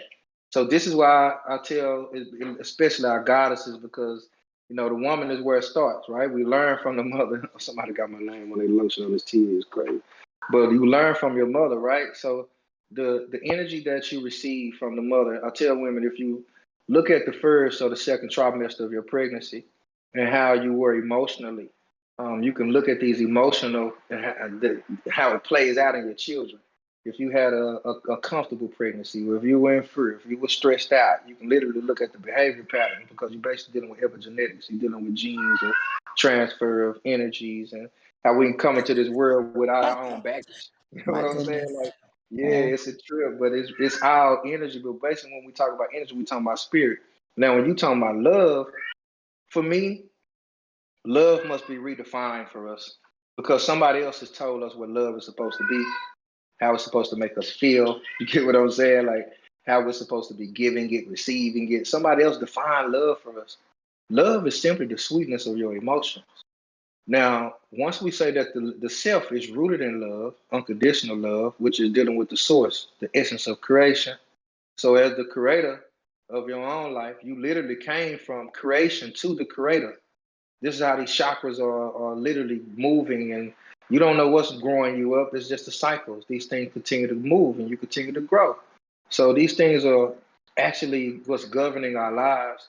So if we become intertwined or entangled with our own memories and our imagination, so it's like we get attached to these experiences because we live through an accumulation. So what we think is love is basically us trying to enhance the last experience that we felt. So for me, love becomes the foundation to go higher in bliss, ecstasy, nostalgia. These things can only be experienced within the self, because you're talking about a chemical reaction. We talking about chakras, we got to talk about the chemicals. So the chemical reactions, oxytocin, all these different things, cortisol, serotonin, melatonin, like all these different things that are released through hormones. So love is literally something that you actually create within yourself. And I tell people, think about anybody that you loved in your life, even if there was something traumatic that came with the experience, whatever that emotion is, you can relive it at any moment. That's why I tell people love is forever. True love is forever. You can never stop loving people. So the more you try to cut it off, the more you deny it. So love is meant to be expanded upon. So once you become the love, we're talking about the Taurus field again. So your Taurus field literally expands. Your energy field expands. And you begin to pick up on things around you. Like you begin to be more aware of your energy. So when something comes into your energy field, into your Taurus field, you become aware of it. So this is the power of the heart chakra growing and illuminating with unconditional love. So that means that I've loosened my grip on love. I'm not trying to control it. I'm not trying to say it has to be a certain way. You have to come into my life and love me a certain way, because if I am love, all anybody can do is ever add to my love, and I can only add to theirs. So you will understand that people come with deficiencies. They come with their own inadequacy. So everything in life is always challenging you to go or grow more and expand in love, because everybody come with their own issues. So it's the essence of love is something that we build on, but it's still an emotional reaction to something. If you stay around anything long enough or anybody long enough, you're going to grow an aspect of love for it. It's just the way the emotions work. So even if it's not a level of intimacy or something physical, there's always love at the root of it. Love is at the root of grief. It's at the root of anger. It's at the root of all of these things. So the more we surrender to the love, the more we lean to the love, either the love that is present or the lack of the love, right? So it's that compassion, you know? So love is something that it comes with conditions. It truly does. But that's why unconditional love is something that only that you can give to yourself. That's it.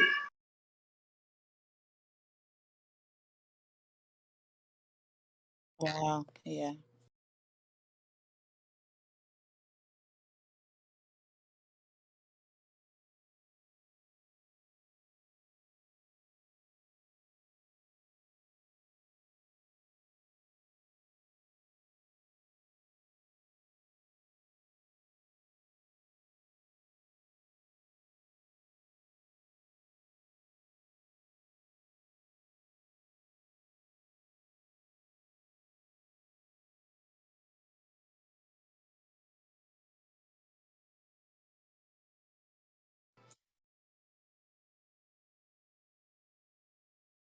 Mm-hmm. Right. No, I think, that's why relatability is a thing, right? Like I can over relate to you or your story, or, there are certain people. Um, yeah. Man, that's why I say there's a thin line between empathy and sympathy. Because Oh I can yeah. empathize with you, but I don't have to sympathize with you. Now, when I am this aspect of my own love, the challenge is going to be me constantly showing up and remaining in that. It's not. It's ain't no like you just wake. It's like because you been in a high vibration in this world, living in this reality. People gonna think you crazy. They're gonna, and sometimes you gonna feel like, am I tripping? Should I be allowing myself to feel? It Oh doesn't mean that yeah. you're hard, right? It means that I'm just aware of who I am. And I'm aware that people project their own shit. Just really what it is. People project their own lack of love and their Oh own my perspective, goodness. right? Yeah. So it's like you begin to be aware, and this enhances your relationships with people. This allows you to be in control of the situation because you realize that there's only one thing that you can truly control, and that's how you respond. You can't control people. You can speak love into people, and all they hear is hate. So you can walk around this vibration of love, and you can piss people off, like straight up.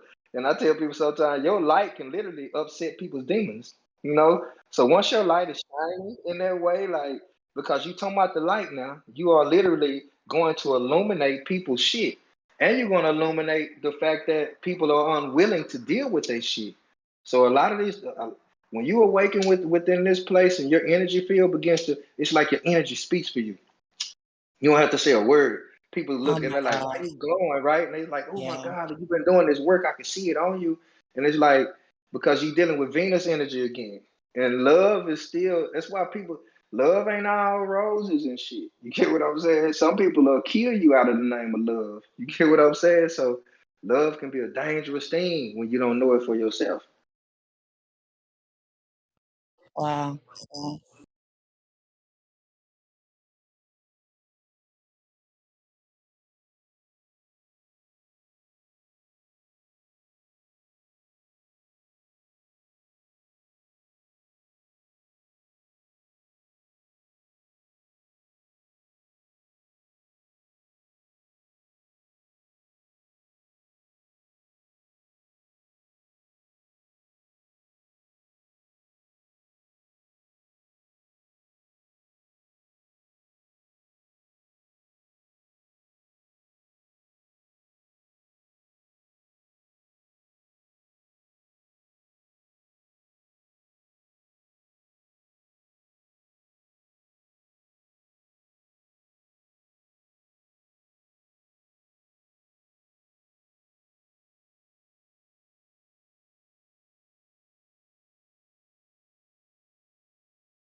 Mm. To me, it is a form of love because it's still nature. See, nature to me governs a lot of that type of stuff. So we have to become more aware of it. So this goes back to discipline. So I can recognize the beauty in all things, but me wanting to possess it becomes different, right? So I can actually recognize the beauty in a woman and see the beauty in all things in nature and and give adoration to it and give thanks for it, give gratitude for it. I can even praise it, right? But the moment I start to want to possess it, right? So that's the conquering mentality. And that's another thing, especially as men, we battle with that. It's like, oh man, because I tell people it's that conquistador, it's programming. It's like chasing for validation, looking for something outside of yourself. You know what I'm saying? And a lot of brothers, because we're locked in that animalistic state, it's a survival state. So that's basically going back to the chakras again. Because if I'm locked in a survival state and I'm lacking something, everything I do is me perpetuating trying to prove. So everything a man Right. does is like a mating call, right? Man get the cars, he get the houses, he get all of this shit to look like I got my shit together. I can get any woman I want. It's all a materialistic facade. And then it's like I don't know and love myself. When I do recognize the beauty in something, I think it's something that I'm supposed to have, you know?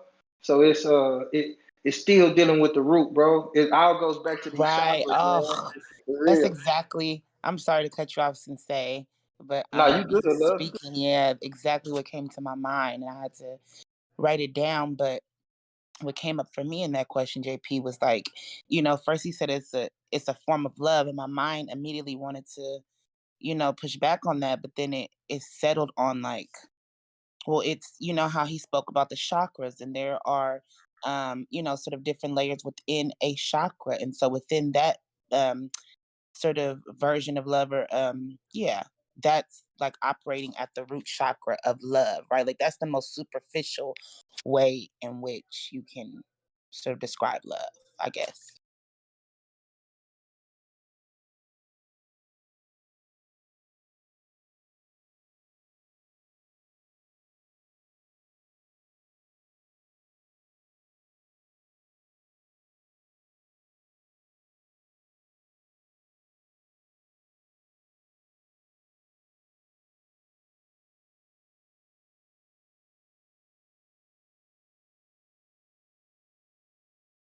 I mean, I Hmm. think Sensei, yeah, you might have better, but I think yes and no, right?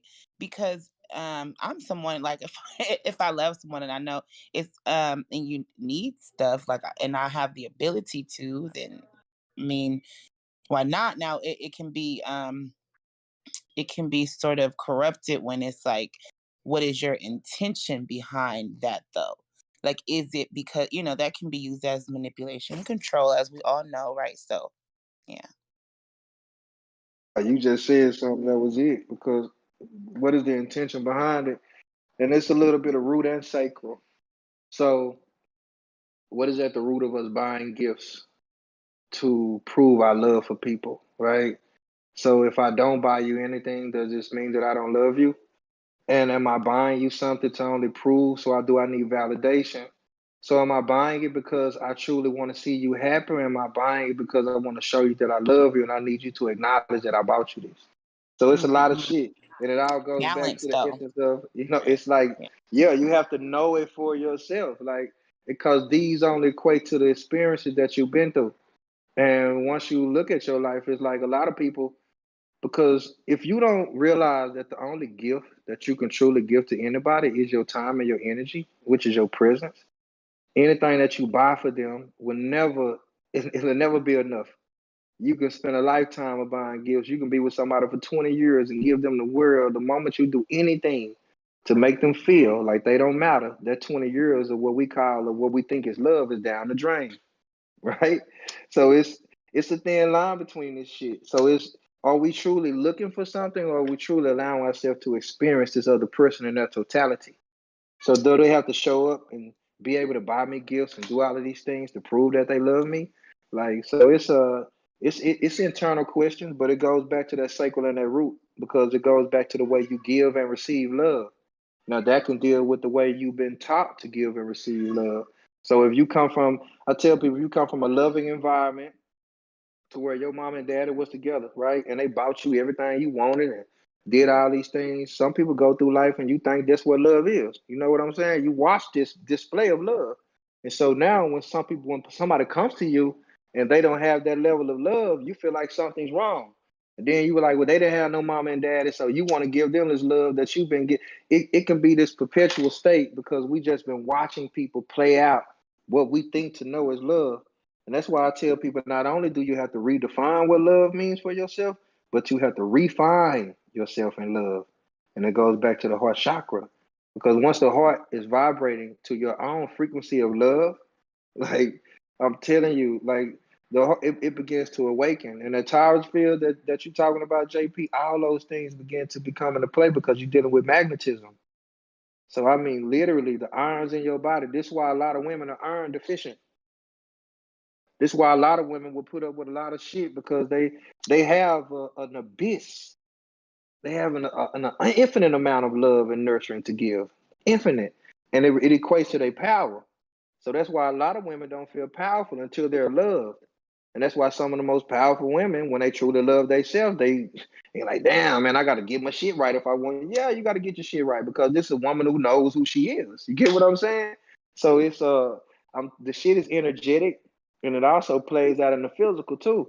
So it's like once you clear that shit up, you will be able to disseminate or decipher or discern if somebody's buying you something to actually possess you, or if they're buying you something because they actually want to see you with it.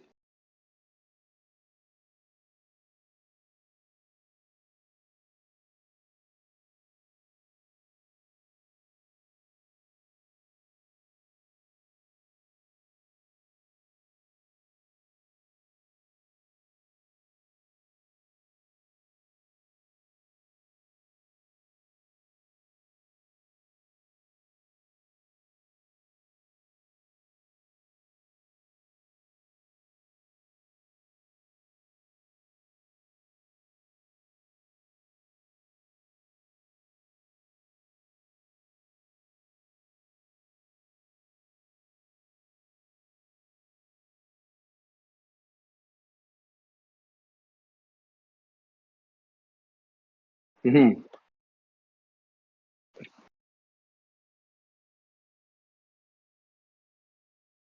It's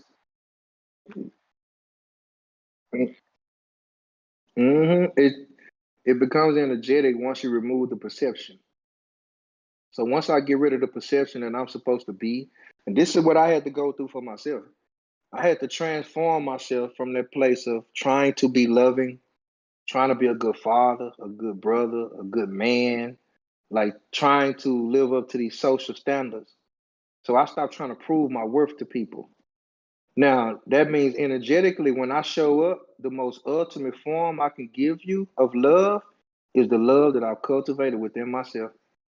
That's when I give you this unconditional love. That means I know you come with conditions. I accept you and your shit, even if you don't. I accept you in the void of love that you don't have for yourself because I got it for myself. Even if you're not in a place to receive it and understand this is what I'm giving you, because a lot of people will fight against that. Because a lot of people are like, it's too good to be true. How can you love me this way and I'm not even able to love you? People will literally know that they can't love you in the way that you love them. And if you're literally in a place to say it's okay, I love you anyway. I love you for who you are. I don't need you to love me. Not in the ways that you want to be able to love me. Love yourself in all the ways you want to love me. And I'm present for that, right? That is the most powerful thing because now you're willingly committing yourself to something that you energetically are knowing is having to grow you. Everything begins to enhance you, right? So it's the ultimate form of the love. It literally becomes the sacrifice of the self. And that means that it's not like a sacrifice, it becomes a commitment because I realize that I don't need anybody to love me. I realize that I can be by myself. I realize I'm good by my goddamn self. And I realize that whatever the way that you are showing up, I see your inadequacies and I know that there's ways that I probably would want you to love me, the old me. But I look at you and I have that compassion. I say that you don't love yourself, so I know you can't give me that love. And I'm willing to energetically be present for you and allow you to cultivate that love as I have within myself, because I have this safe space. So that's the ultimate form of sharing the safe space, which you've created within yourself from the aspect of loving yourself with someone else as they cultivate it for themselves.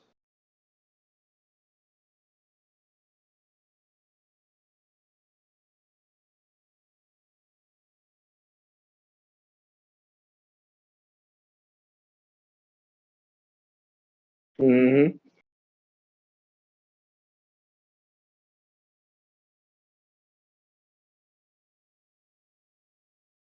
Like, this is when I tell people, if we're talking about love from a true energetic standpoint, or we looking at it from a place of unconditional, I say I look at it as life force energy.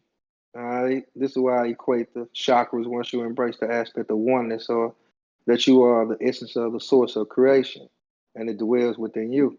This is when I say life don't give a fuck about your feelings. Now, it doesn't mean that I'm not mindful of how people feel. Now, this compassion, because the moment I don't internalize what people are lacking within themselves, I'm able to see them. And I'm able to see the void. I'm able to see where they don't have this love. And now I'm able to see where they deflected, whether it's through their insecurities, whether it's through anger, whether it's through whatever they're.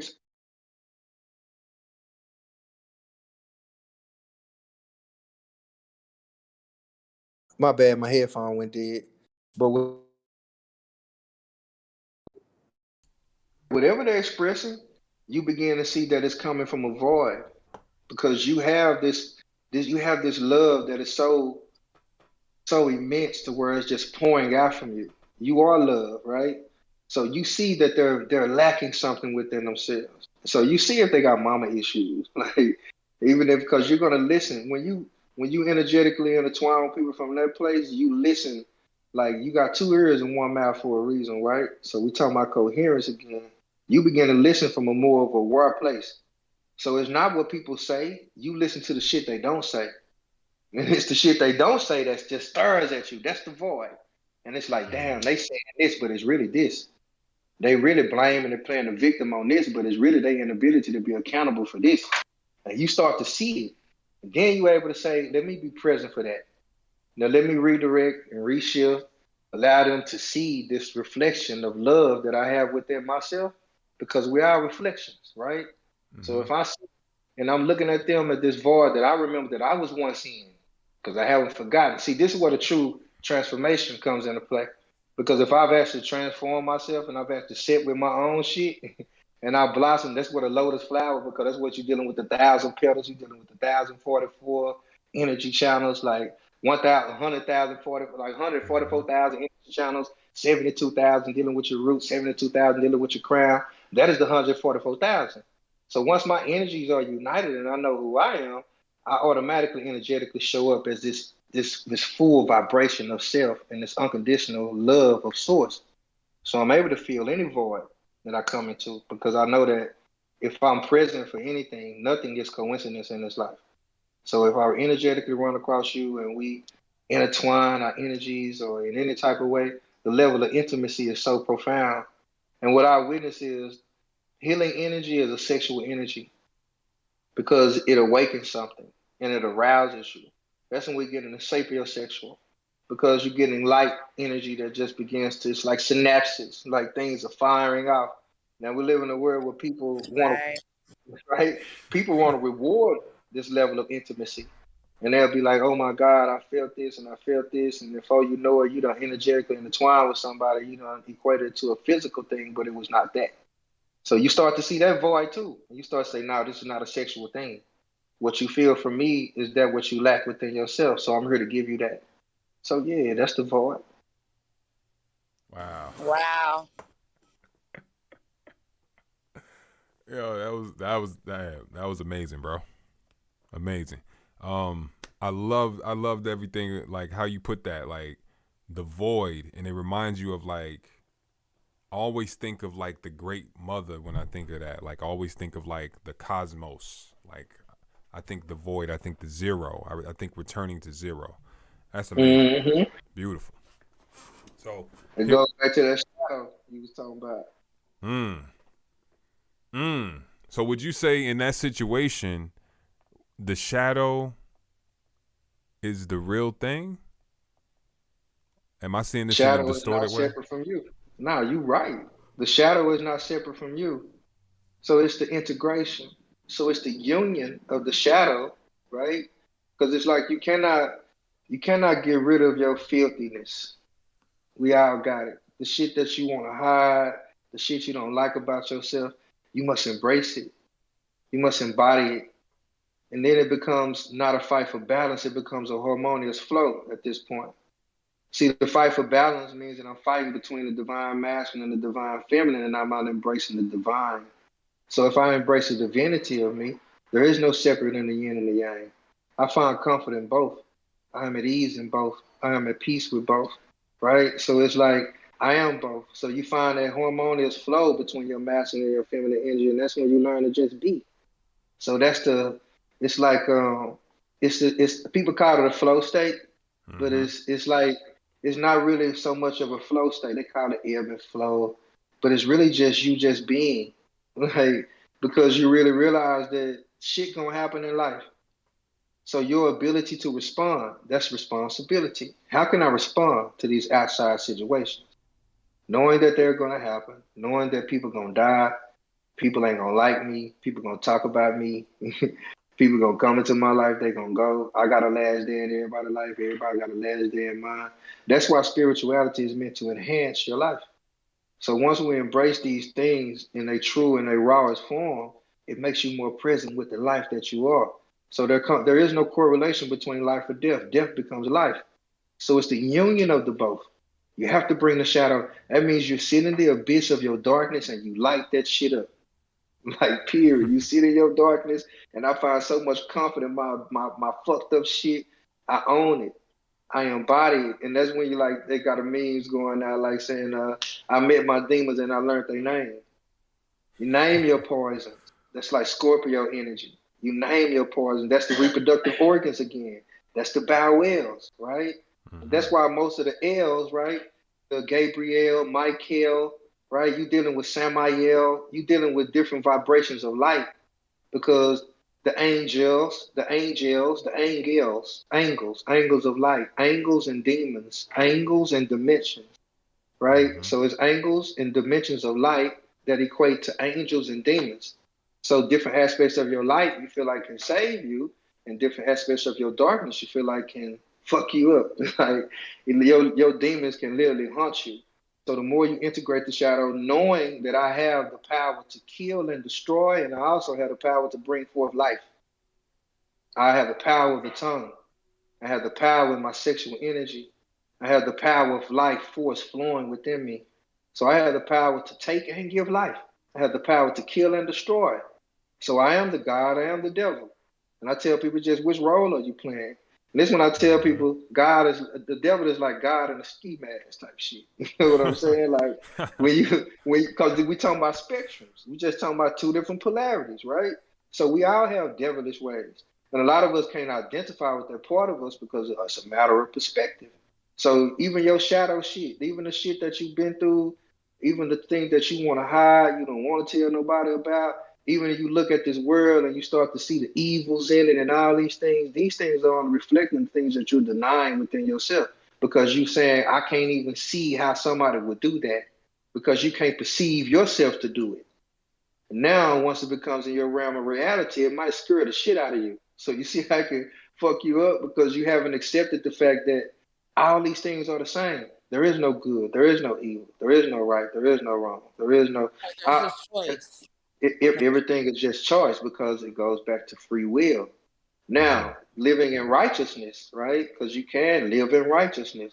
There's an internal GPS that we all have, that we all operate within. And this allows us to operate in the knowing. So that's why we're moving in age from Pisces to Aquarius. And that's why Aquarius is more detached. Pisces are more emotional. So the more I am with my emotions, I believe and I don't accept my knowing. So it's still consciousness. It's all levels of consciousness. So it's like, that's why the true path to enlightenment can't be achieved alone, because we're not in this shit alone. So the more you become aware of the things that are going on around you, you become aware of how you're responding to it. So it goes back to what you were talking about, the fear, bro. And it's the shadow. Because once I integrate my fearful things, I'm become aware of what's going on around me. And I tell people, they say fear is false evidence appearing real. I say that's bullshit. That's philosophy. Because if I'm in the motherfucking woods, if your ass in the woods and you've never been in front of a bird, you don't know what to do, you're gonna get scared. When a bird pop up on you, fear is natural. If I put you in a car and I put you in a Lamborghini and I tell you that, and I don't tell you the brakes don't work, and the moment you hit the gas, it's gonna take off and go 0 to 100. You think fear not gonna kick in? Now, if you lose the awareness, this is where the adrenals, because you're dealing with adrenal glands, you're dealing with all these things, fight or flight. It's still root chakra. So if you are not aware of your surroundings, or not aware that you can still hit the emergency brake if I'm in the car, if you're not aware that a bird won't chase you if you just stand still, type shit, you get what I'm saying? Like this, it's the level of not knowing. So the more you know, the better off you are. Now, the knowledge that you have, can it truly be applied to your life? Because you can accumulate a bunch of knowledge that don't mean shit. So the knowledge applied becomes wisdom. The wisdom becomes power. So we're living through an accumulation of shit that gains no power, that has no meaning, because nobody ever taught us about our chakras. Nobody ever taught us how to govern our emotions. You know what I'm saying? So they taught us this perpetual state of looking for happiness and the pursuit of it. And that's where the American dream comes into play. So once we wake up from the dream, yeah, all of this shit that we talking about, it automatically falls into your reality. Because you're not dreaming anymore. Your vibration shifts. You begin to see numbers. You begin to be, it's a natural thing because you're moving into a higher realm of consciousness. That's, whoa, what an excellent segue. That's literally the question I have for you. I was going to ask you that question. Do you think it's natural that we have the perception of moving upwards, like up the chakra system, like the Kundalini, like an upward trajectory? Do you think an upward trajectory is a natural perception in reality? Like that's just what we're supposed to do, like an upward, higher trajectory? That's an awesome question. And Sensei, I know you probably have some great thoughts, but I'm gonna go quickly because mine will be quick. But I want to say no. And again, this is just my initial reaction. And so as I think deeper, I don't know, it'll change, but I want to say no, right? I think that it is an illusion. And I think is linear the right word versus up? Because they all have equal meaning and value. And so I think to use the word up, and again, this just, language really, it's not always helpful in talking about these things. But so I'll stop there. But those are some initial thoughts. No, that's actually beautiful. Because remember, we're a walking contradiction. Now, remember the reason why is because life and death is happening inside of us at the same goddamn time. We're literally living and dying. This equates to the light and the darkness. This equates to the right versus wrong, the love versus hate. This is polarities. So we live in a polarized realm of reality. So we learn through polarities. It is only because we know what is cold that we know what is hot. But it still goes back to perception. This is why it's a contradiction. Everything is a contradiction. Shit is a trip. That's why we live in a paradox. Like it's a paradoxical world, right? So it's like, because you can love something and then you can have an aspect of wanting to hate it at the same goddamn time. That's why people can be in relationships and shit and be like, I love this motherfucker, but I can't stand it. You get what I'm saying? Like it's a trip. But when you talk about growing up or feeling like something's going up, we grow up, dealing with cycles again. Cannot escape it. It's an innate feeling, because what is growing us up? So we grow up like flowers. We literally grow, our bodies grow up. So the earth is literally repelling us. So the whole upward motion, that's why we feel like that, because it goes back to still what you said, beloved, because it's still an illusion. Are we really growing up, or are we growing outward? Or what is up and what is down, or what is in and what is out? You get what I'm saying? So it goes back to the darkness, it goes back to the zero, like you were speaking, bro, to go, bro. So it goes back to knowing that I don't know shit. It's really what it goes back to, straight up. So as we look at the reality of it, we actually do grow up. We actually do. You started off as an infant. You cannot deny that. We grow up. So is my energy moving up? Now that's the question. Now when you talk about the way the energies move, right? Now we talking about why you was talking about the heart earlier, why it's placed 3/4 the way of the body. Now when you talk about the organs are literally not stationary, they're hanging, right? So there's really they like nets. It's like they're really just hanging. So these organs equate to our five senses. Now, these five senses can allow us to remain in a box, right? Or they can allow us to expand. Now, that expansion doesn't happen in a physical place. It goes back to the paradox. Because we are physical beings, it's not meaning that we are still not living on the immaterial and not existing in the immaterial reality either. So the more you become aware of the immaterial, not only are you going up, but you're growing out. So it goes back to the Taurus field of what you said again, bro, because your consciousness is expanding, right? As your being is naturally having to grow up. Wow. And you go back to these cycles from which you came from. That's why you begin to lose hearing. You grow old and you go back to a fetal state. Now, if you begin to, that's why if you take control of your mind, this is only you taking control of 30% of your life. If you take control of your body, this is you taking control of 60% of your life. If you take control of your life force energy, your chakras, you take control of 100% of your life. Now, what I mean by this is we can even go into the book of Enoch and the sleeping Buddhas and the Rama and all these different things where they talked about how certain yogic masters, sages, messiahs walked out of their body, walked right into heaven, or they just ascended. So you can literally get into a place to where you can will your vibration out of your body. Now, this is dealing with polarities again. So once you understand these polarities and you understand your soul's vibration, you begin to master them through the breath, through the heart chakra. And that's why when I was talking about the ancestors in Egypt, they would put the heart in the chambers, and they would take the bowels, and this is where circuit or segment energy, and they would put them in the sarcophagi or in the jars, and they would keep them, because they know this is a form of energy. So that's why they were, purging and cleansing and all these different things. Because the more aware you can be in a dream state, the more you begin to expand this realm of this physical growing up. So you can literally go into another realm of reality, even in death. So if you're able to transcend the sleep state, right, that's why the energies feel like they go upward, but this goes back to what you said, because you still got to be rooted. You still got to be rooted. So it's like, that's why you get some people that become so, I say, because I was once in that place, you become so heavenly to where you're no earthly good. And so people are not rooted in this reality, bro. So they don't accept the fact that I grow up. I grow old. So that means that my life is limited. I'm only here for a short amount of time. So that's why these things are meant to enhance your life. So no matter how much energy I feel like I got, my kundalini, how powerful I am fragile. I am but a mist. I'm only here for a moment. The body is so dynamic, it's so powerful, but at the same time, if you miss one breath, you get 2.5 billion heartbeats a lifetime. It's like it ain't about how many times it beat, it's the time it stop, right? So it's like even the breath, you breathe in, you breathe out, you breathe in, you breathe out, you breathe in, and shit, you don't breathe out, that's it. So that's why it makes it so dynamic. And that's what makes it the abyss of the darkness, because it goes back to the shadow again. Because I must find comfort in my ignorance. Like I must find comfort in the fact that I will grow old, that I won't be here one day. The fact that each day or each night that I lay to rest could be my last night. So this is allowing the heart to be free. This is when the heart becomes light as a feather. So this is when the chambers of the heart becomes empty. See, this is when the heart becomes in a vibrational signature to where I'm not holding on to anything.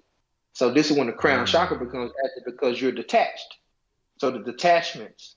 And it's not mean that I'm not honoring anything that I'm present for. It just means that I know that I belong to nothing and nothing belongs to me. That's the freedom of the heart. You know what I'm saying? So that allows you to create from that place as you're on this plane of existence. You can create the riches, the anything your heart desires, because it is free. Mm-hmm. Absolutely. Wow. Yeah, absolutely. So this is just an extraordinary build on the subject of love and its different emanations. I mean, just getting deep into this. This is like not a regular build on love, you know. So I just wanted to keep the same energy going. Like you were saying with the heart chakra and everything, being that balance and everything, and love truly being unconditional, and that result, you know, the void or the black hole, like center point, you know, of nature of things, you know, just creating, as we see with the Taurus, if we actually look at it, you know, it has the hole in the middle, you know, which coincidentally is whatever the Taurus is in. It's that, which is nothing, which is everything, you know. So it's like nothing and everything at the same time. So we see it even on that scale, and you know, it's just such a glorious and magnificent experience. And so I wanted to pick you guys' brain a little bit before I go into a few more things, and then we'll close out or whatever. But I want to pick you guys' brain a little bit on like you know, since we're dealing with love and like how important love is to like your existence and everything like that. We know about like the feather of my eye and the whole thing of you know, weighing your heart against the feather of my eye, you know, the 42 negative confessions, you know, having this level of morality, right? You fast forward 10 commandments, you know, et cetera, all these different, you know, human generated reflections to demonstrate this need for morality, right? In order to achieve a certain goal. So we see this throughout human endeavor. We see this throughout human history and time and culture all over the place, right? So the question I pose is, what do you guys think, like, you know, is the difference between, because we're dealing with the heart chakra, the difference between reincarnation, going to heaven, and going to hell? If any difference, if there is a difference. I just wanted to kind of ask a question just to get ideas on that. I could express how you know. Man, I got you. Okay. That's a concept again. Heaven and hell are concepts. Okay. Now it's like when you talk about the thought of that, where does the soul go? And the true answer is who knows. Now the beauty of it is what our ancestors understood, and this is what gave me when you talk about the Egyptian Book of the Dead or the Coming Forth Today, when you talk about the Smatawi and all these different things, and even what I've experienced. You know, I've done exorcisms. I've had a couple experiences on the unseen realm. Spirits linger, you know. So for me, this equates to us not knowing where we go when we transition. Our ancestors would literally be able to project themselves from this reality. Now, this is why they understood the power of reincarnation. Now, when you're talking about reincarnation, you're basically talking about memory. Now, a lot of people don't talk about this because it's like if something has to reincarnate, it has to remember that it was once here. Now, this already happens. Why do you think we can have, like, you can look like you can have the nose of your great great grandfather, you can look like your grandmama, and you know what I'm saying? Like, this is memory. This is still equating to the darkness. It's equating to atoms. It's equating to carbon, melanin, all these different things. This is why you can eat. That's why a dog can only be a dog. Like, you can only be a human being, right? Because this is just dealing with memory. Now, the power of us literally being able to will ourselves. Now, this is also a thing. People have been, you can willing consciousness into another realm. Now, if you think about the body and the way it is, when somebody dies, what has to happen, right? You can literally be brain dead, but your body can still be alive. But if your heart stops, So you're talking about the power of reincarnation. It's like being able to know where you're going when you die. And if you watch how this happens with people, when it plays out, like if you watch somebody die, I've seen a lot of shit in my life. I ain't proud of it all. But when you watch somebody die and you see that fear that comes over them, like they don't want to die, in that fearful state, like, and they start to fight to live. And it's like what I've experienced, a lot of those souls become trapped. And I've also experienced a lot of these, when people die and when they're believing in a state of heaven or hell, right? What I notice is these spirits are in this realm, like they are present. Like that's why people can still feel like they can be like, I don't care if my grandma came to me. I don't care if my uncle came to me. You got children that say, I don't care. I saw my aunt. I work with children, right? I call them star seeds. These children have described like great grandfathers that they never met. You get what I'm saying? Like, so this is when I understand that we live in an infinite realm of intelligence. So like, when you're talking about astral traveling, and even if you go into certain ancient texts like the Emerald Tablets and I forgot the other one, but it's some more like Sumerian and Mayan and all these different things. They would understand the power of being able to will themselves into another cosmos, and also being able to come back and deliver messages to this realm of reality. So they understood the power of reincarnation. So for me, you don't ever really die. Like, it just depends on the state of consciousness that you in when you do transition, and that can determine the state of your energetic body or your spirit when you do leave this physical realm of reality. And I witness people's, like mothers, and sometimes it's a trip, man, but a lot of these spirits are still right here. So heaven and hell exist only in the hearts and the minds of people, once again. Mm-hmm. Yeah, I totally agree, man. I love how you said memory. You mentioned the memory in relation to the reincarnation. You know what that made me think of when you said that?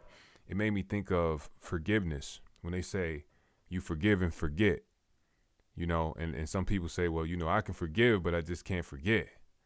But but have you truly forgiven if you can't forget? Because it's like going back to zero, and that's the infinite part of love, right? So just tying forgiveness into that central point of love, that is emptiness, complete emptiness, which is everything, which is that unconditional aspect of it, and showing that that's what forgiveness is doing, is going back to zero when you truly That's a fact, forgive. JP. And you know what I learned, like for myself, and this beautiful that you said that. I learned that for me,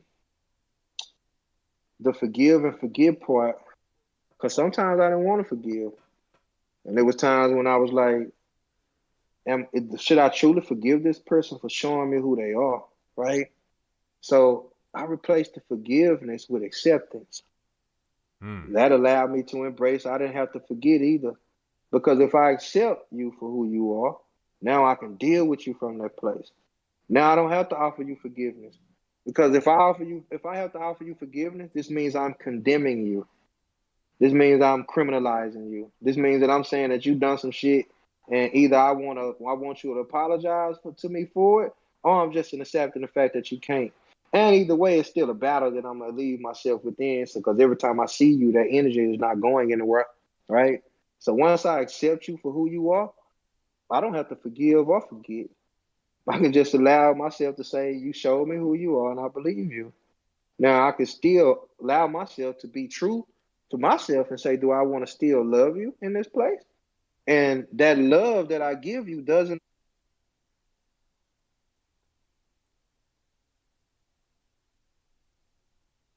And that love that I give to you doesn't mean that I have to remain energetically connected to you. So that means that I don't got to deal with you on an everyday in the mindset or in the energy that I dealt with you once before. So yeah, I just learned to accept, man. And that acceptance allowed me to accept people for who they are and not who I want them to be. So when people show me who they is, like, so in that place, now because I'm moving that unconditional love, and it's I tell people don't try to be me because it's a lot of work. This shit did not happen overnight. My mother died in 2004, and it led me to I was seeking some shit. I didn't know what I was seeking, but I found it because I was seeking me. But when I found that, it was like I tasted the mustard grain. You know what I mean? So it led me to the chakras. It led me to all this divine information about myself, my numbers, and all of these things. That's what led me to doing numerology and readings. Like, so this is not something that I kind of chose to do. I just accepted it. You know what I'm saying? I started fighting against it. So in that place, I've walked away from. I miss my oldest daughter graduation. I miss my middle daughter graduation. I'm talking about like I walked away from my whole old life. I'm from the streets, y'all. I used to hustle and do all kind of stuff, man. Like, so I walked away from my whole life because I was willing to accept. Like, I was willing to surrender. It was like a 3-stage. I had to accept, surrender, and trust. And I literally had to embody every level of that. And in that place, I wasn't thinking about love, y'all. I wasn't. I wasn't thinking about love. I was trying to find myself. So I didn't like the whole love thing. I was realizing that people couldn't give me whatever I was looking for. I really had that realization. You know what I'm saying? So it's like, it's everything that you said, bro. Because and me embracing that, like, that I have to let go. I have to surrender. And it was so many people that was talking about me, said I was going crazy. You know what I'm saying? So I was working so hard to forgive people. Then I was like, let me accept them people for who they is, man. They showing me who they are. And that's when I started to have these conversations with people. And one conversation is coming up now that I had my little cousin. And I literally told him, I said, Kinfolk, you a hoe ass nigga. And I said, I love you. I said, but you a hoe ass nigga. I said, cause he was talking about me behind my back, right? Because I went through evictions and I'm talking about I just let a whole lot of shit go. So he was talking about me and shit, and I knew he was talking about me, and I wanted to fight him. I wanted to do something to him. And then, cause I knew the thing he was saying, it was like only you could say it, only you could be doing this shit. And I literally checked myself, and I said, I gotta say something though. I had to use my throat chakra. You know what I'm saying? And I said, Kid, you're a hoe ass nigga. I said, I don't want to fight you, but I just gotta let you know you're a hoe ass nigga. And in that moment, I accepted him for being who he was. And just yesterday, we was on the phone. I've talked to him a couple times. It's been years. But just yesterday, he literally brought it up. He said, Kinfolk, I remember I was talking about you behind your back because I didn't know what you was going through. I know you ain't even know what you was going through. So I was saying a bunch of stuff. Man, I shouldn't even been saying that stuff. And I told him, Kinfolk, it's all good because I accepted it.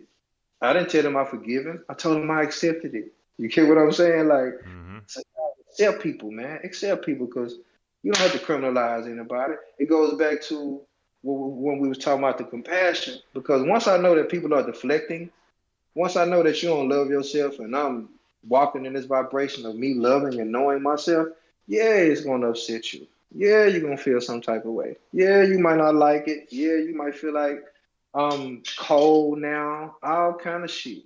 So now I'm not going to have to seek your forgiveness. Or no, I'm going to have to ask you to give it to me. You know what I'm saying? No, I'm not going to have to extend it to you because I have to accept all these things for as they are. That's why I say accept people for who they are. Absolutely. Beautifully said, bro. Wow. I wish I had the sound effects, man. You know, beautifully said. Excellent, man. Acceptance. That's really the balance. If you think about it, like you said, forgiveness is something else. You know, you looking at, so, you know, you're going through this thing looking at like on this side of the wave when really it's the middle of the wave, you know, that's really what it is. It's like you're going outside and on the inside and outside and inside, but really it's just that middle point. It's like, that's the heart chakra. I like how you said that, man. I love how you said that. That was beautiful. Acceptance. I'm rolling with that. I'm rolling with that. Like, like, I get it. I instantly, like, when you said that, I did not consider it that way, but now I get that. I get where you're coming from with that. That's beautiful right there. So, you know, I'm so thankful you know, for this build and that expression, and everything that we've been covering here. So just to, you know, reiterate, I feel like that was such a powerful point. I just want to reiterate, like, you know, we can look at even the energetic system and see how acceptance would be the key, because acceptance is the middle point. It's not requiring. That is the unconditional part, because you're accepting it. It's not saying, you know, I'm up here and I'm like, you know, forgiving, or I'm up here and or down here and I'm holding a grudge, you know, holding on to things. Like we talk about the root and people holding on to things. And then up here, you know, forgiving, and it's almost like an entitlement. Like you were saying, like criminalizing somebody, like in order to forgive. But here in the middle, we have acceptance. Beautiful. Man, ultra powerful, bro. Man, so I mean, what a jewel, what a gem right there. Acceptance is that key, guys. Think about that. Really ponder that. That's super key right there. Acceptance is that universal key that where you're talking about, you know, it's reaching all. You know, it's reaching all. Where it's talking about, you know, the furthest extensions, the boundaries of being constructed of. It's like when we talk about love, and we talk about the balance of love, and the furthest it could extend is like into everything, and because it's nothing type of thing. It's like the key to that from our standpoint is acceptance. Just knowing that this is what it is. This is the reality. And so some people say it is what it is, you know, and I'm like, that's facts. Like, you know, it's not a nonchalant, you know. In fact, there's a slight nonchalance that comes with finding the balance, because you're not overly extended and you're not too deep inward. You're at that middle part. That's that detachment. That detachment, exactly. Because you literally become the observer. So it's everything to what you said. Because I realize I can't change people, and if I condemned everybody for the shit they've done, oh man, I wouldn't fuck with nobody. Like everybody, I always give you a reason to say, you know what? I ain't dealing with you. I ain't dealing with you either. No, I don't like that about you either. No, it's three things that I live by. I be the change I seek to see. I'm slow to speak and quick to listen, and I observe without judgment. So anytime anything, like, cause it's still, we all human, right? So if something triggers me, I internalize it. I sit with it. And in that moment, I allow it to cultivate, right? I allow it to come out from a place of truth, from a place of acceptance. Cause it's like, and I'm gonna tell you one example. My beloved sitting right here, right? I was talking to her mother the other day, and she was telling me, she was like, you should be, because I'm working on some branding things, right? So I have some products I'm about to like deal with some other people. So she was like, don't let people use you, this and that, this and that. She telling me some good stuff, you know what I'm saying? She like, you know, people will try this and try that. But then a part of me, like, I had some resistance, and I was like, man, you're not my mama. Then a part of me was like, I already know all this. Like, why you telling me what I already know? Like, so it's like, damn, because ain't nobody ever talked to me like my mom and I. My mama's transitioned, so there's nobody in my life that literally comes at me like she came at me. So it's been a while since I had that energetic exchange. So it brought up some old shit, and I was like, damn. Then I said what I had said, damn, now I'm tripping, because I had to be mindful and accept her for who she is. I said, wait a minute, she loves me. Like, I didn't even know you were feeling like that, and I said something to you. Nah, yeah, and my beloved didn't even know I was feeling like that, because I internalized my own shit, y'all. You know what I'm saying? I didn't project that onto her. I ain't even tell her mama, like, man, you wrong. Like, why you saying that to me? Like, nah, then now one of them know I feel like that. Because I master my emotions, like I'm telling the shit is a trip when you just sit with your shit, right? So I sat with it, and I got back on the phone with her. And I said, nah, let me tell you, like, I'm aware this is what's going on. Because she was just making she was giving me a perspective because she wasn't fully informed. You get what I'm saying? And Mm-hmm. so she was coming from a place of love. So I said, you know what? Let me remember who I'm talking to. Let me be mindful of the person that I'm on the phone with. She coming from a place of love. Even no matter how I'm receiving it, no matter how my energy is trying to reject it, no, let me chill. Stop. Let me, just chill out. Let's tell your ego chill sometimes. Take a back seat. You know what I'm saying? I got this, right? So that's when I stepped in and we talked. So now it's a constant thing because I tell people it's not like I have life figured out. I just got me figured out. So I know how I respond to shit. And I'm always aware of my energy and how it's being channeled and manipulated, right? So if I'm allowing this outside thing to manipulate me, then I'm playing a character. Like I'm not truly who I am. So if I'm truly who I am, that means I sit with that vibration and I transmute it. You're the alchemist. So you take a deep breath, allow yourself to say, you know what, this is me. Like I'm feeling some more shit, which is tripping because I'm about to project my own shit, which is not what the case is right here. So yeah, you respond from a healed place. Everything is about a healed version of you constantly showing up, constantly showing up. Because people gonna be people, man. Like that's why I said at the root of everything that people do is love. And that's why I know it's a thin line between concern and control. And so yeah, at the root of everything that she was saying was love. Her love for me, her love for her daughter, wanting to see us prosper because she still has that mindset. You get what I'm saying? So it's like, nah, don't let nobody use you. So like, you know what? You show motherfucking right. I ain't gonna let nobody use me. Thank you, mom. Absolutely. Wow. Very beautiful, man. Beautiful, beautiful example. Wow. This has been so extraordinary. Like, I'm just I'm so elated. Like my heart is so full in the sense of I'm so thankful. I'm so grateful. Thank you, Sensei, for being here. It's not over yet, but I just wanted to just put that out there because I actually do feel that way. So, you know, it's been very full of love. I think when people, really get a chance to go back and listen to this again and really hear what's being said and really digest it, man, it's a lot of flowers blooming out here. We got a lot of flowers blooming out here. So it's all a process anyway. Everything is a part of itself and everything is a part of, what we consider each other. But, again, it's self.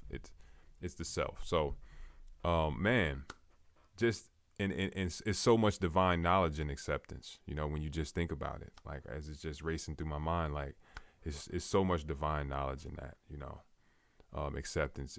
It truly is that middle point. So I really appreciate you bringing that out. That's to me, that's like a big central jewel of this particular stream right now. And I think people should really pay attention to that and really hear that one. Man, very powerful. But I really wanted to just cover a couple more things. Some of these Bible verses. Love is patient, love is kind. It does not envy, it does not boast, it's not proud. This is what people feel. These are examples of, like, it says, do everything in love, people feeling this way. These are from the particular Bible. It's talking about faithfulness. We're having all these qualities that, we associate with love. But, I think that, when we look at these things, right, this one is like a Hindu idea that deals with love and like romance, and it's dealing with like the union of coming together. It's really just a love story, right? That's really what it's about. And that love story is the same vibration story, same rhythm story, same divine paradox, same situation. And that's what love is. Love extends to that very point of like no point, of like when the zero becomes the one and becomes the zero again, because it's aware that it's the one, which is everything, and now it's the zero. It's like it's that constantly, and then it's aware it's the zero, now it's a one. And it's like that constant ebb and flow, fluctuation. Love is that. Like love is the union of that, right? Like it's the whole thing. That's why they say God is love. They're not really lying to you when they say that. dude was talking about, these different elements of love. And I feel like all of this stuff, this is a Buddhist perspective. These different elements and things that we break it down to is really simple. It's really simple. Because we see how like complexity is simplicity. Simplicity is complexity. It's the same thing we've been talking about, the same force, that same dualistic perspective of it when we're seeing one side and the other side. And that's what simplicity and complexity is. It's like the void and the fullness, like who was it? The Mayans used to write the one as the dot, like I mentioned on previous streams. That's the full zero, and it's the same. It's showing you that it's the same thing, but it's an inverted same thing, And so that's that inversion, that little middle point where we talk inversion and we say, well, what is that inversion? How does it flip? What's the perception of the flip? That's exactly what it is. It's the perception. It's the perception. And it's because what we're dealing with is the same way we have a consciousness. There's a greater consciousness. There's a greater consciousness, just like we have an individual consciousness. And so when we deal with love and we deal with acceptance, like the brother brought out, that allows us to go anywhere. That's the story of the Merkaba. It allows you to go anywhere because you're accepted everywhere because you accept everywhere.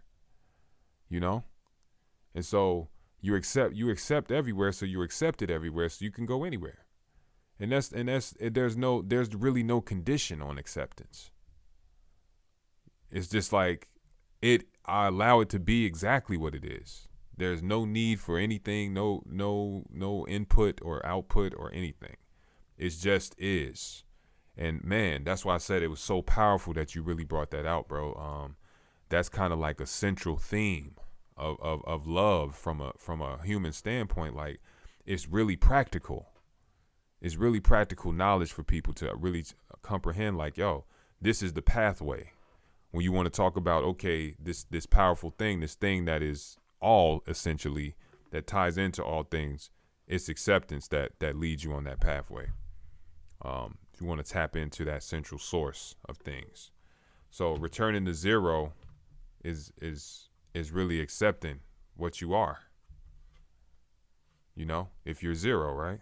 So that's how you return to zero. You accept that you're zero. So if you're one, you accept you're zero. And it can be vice versa. And you can accept that you're one and that you're as zero, you're one. And that's all perspective and perception. And so, when we deal with the religions and things like that, and people that have their different ideas, we look at Islam with the Quran, and it has the different examples of love. The reason I put the religions in here is because I'm showing that there's examples of love, in all of these. It's demonstrating the love reflected in all of humanity, right? Because you're going to reflect this to yourself. And so the whole point of this is an upward trajectory. And so as to expand your knowledge, but realizing that consists of lower trajectories, and that's the larger torus, the smaller torus within the larger torus, et cetera, the doll within the doll within the doll within the doll, et cetera. It's like, like the flower of life. Like the flower of life, exactly. Our consciousness functions like the flower of life, and the light is the substance of the material of the material realm of any particular material realm. And so it's different light, different this. We have these perceptions of different, but really it's all the same. When you accept it, I feel like acceptance is really like you're knowing like that it is what it is. So there's like a core part of that. I feel like that's like acceptance, like everything is what it's supposed to be type thing.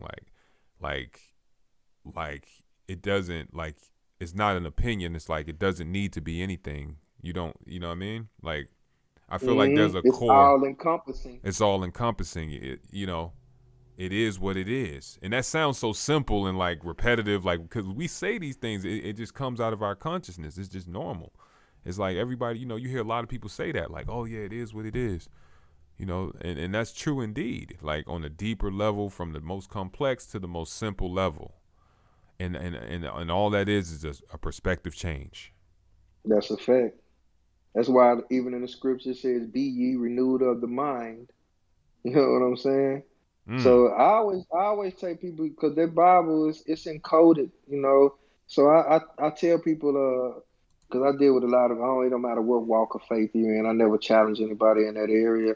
I just make you mindful that you are the essence of the source of creation. Whatever you identify, whatever name, Yahweh, Jesus, Buddha, don't make no difference.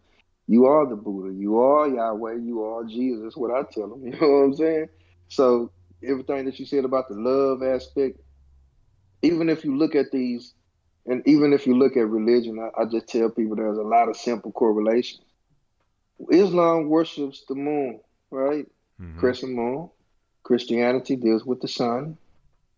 Now, if you don't deal with Christianity or Islamic faith, all of the different denominations that fall under them, which there's a lot of denominations that fall under Christianity and fall under Islamic beliefs.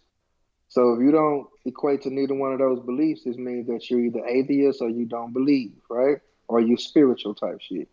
So if you look at the symbolism, everything's in the symbolism.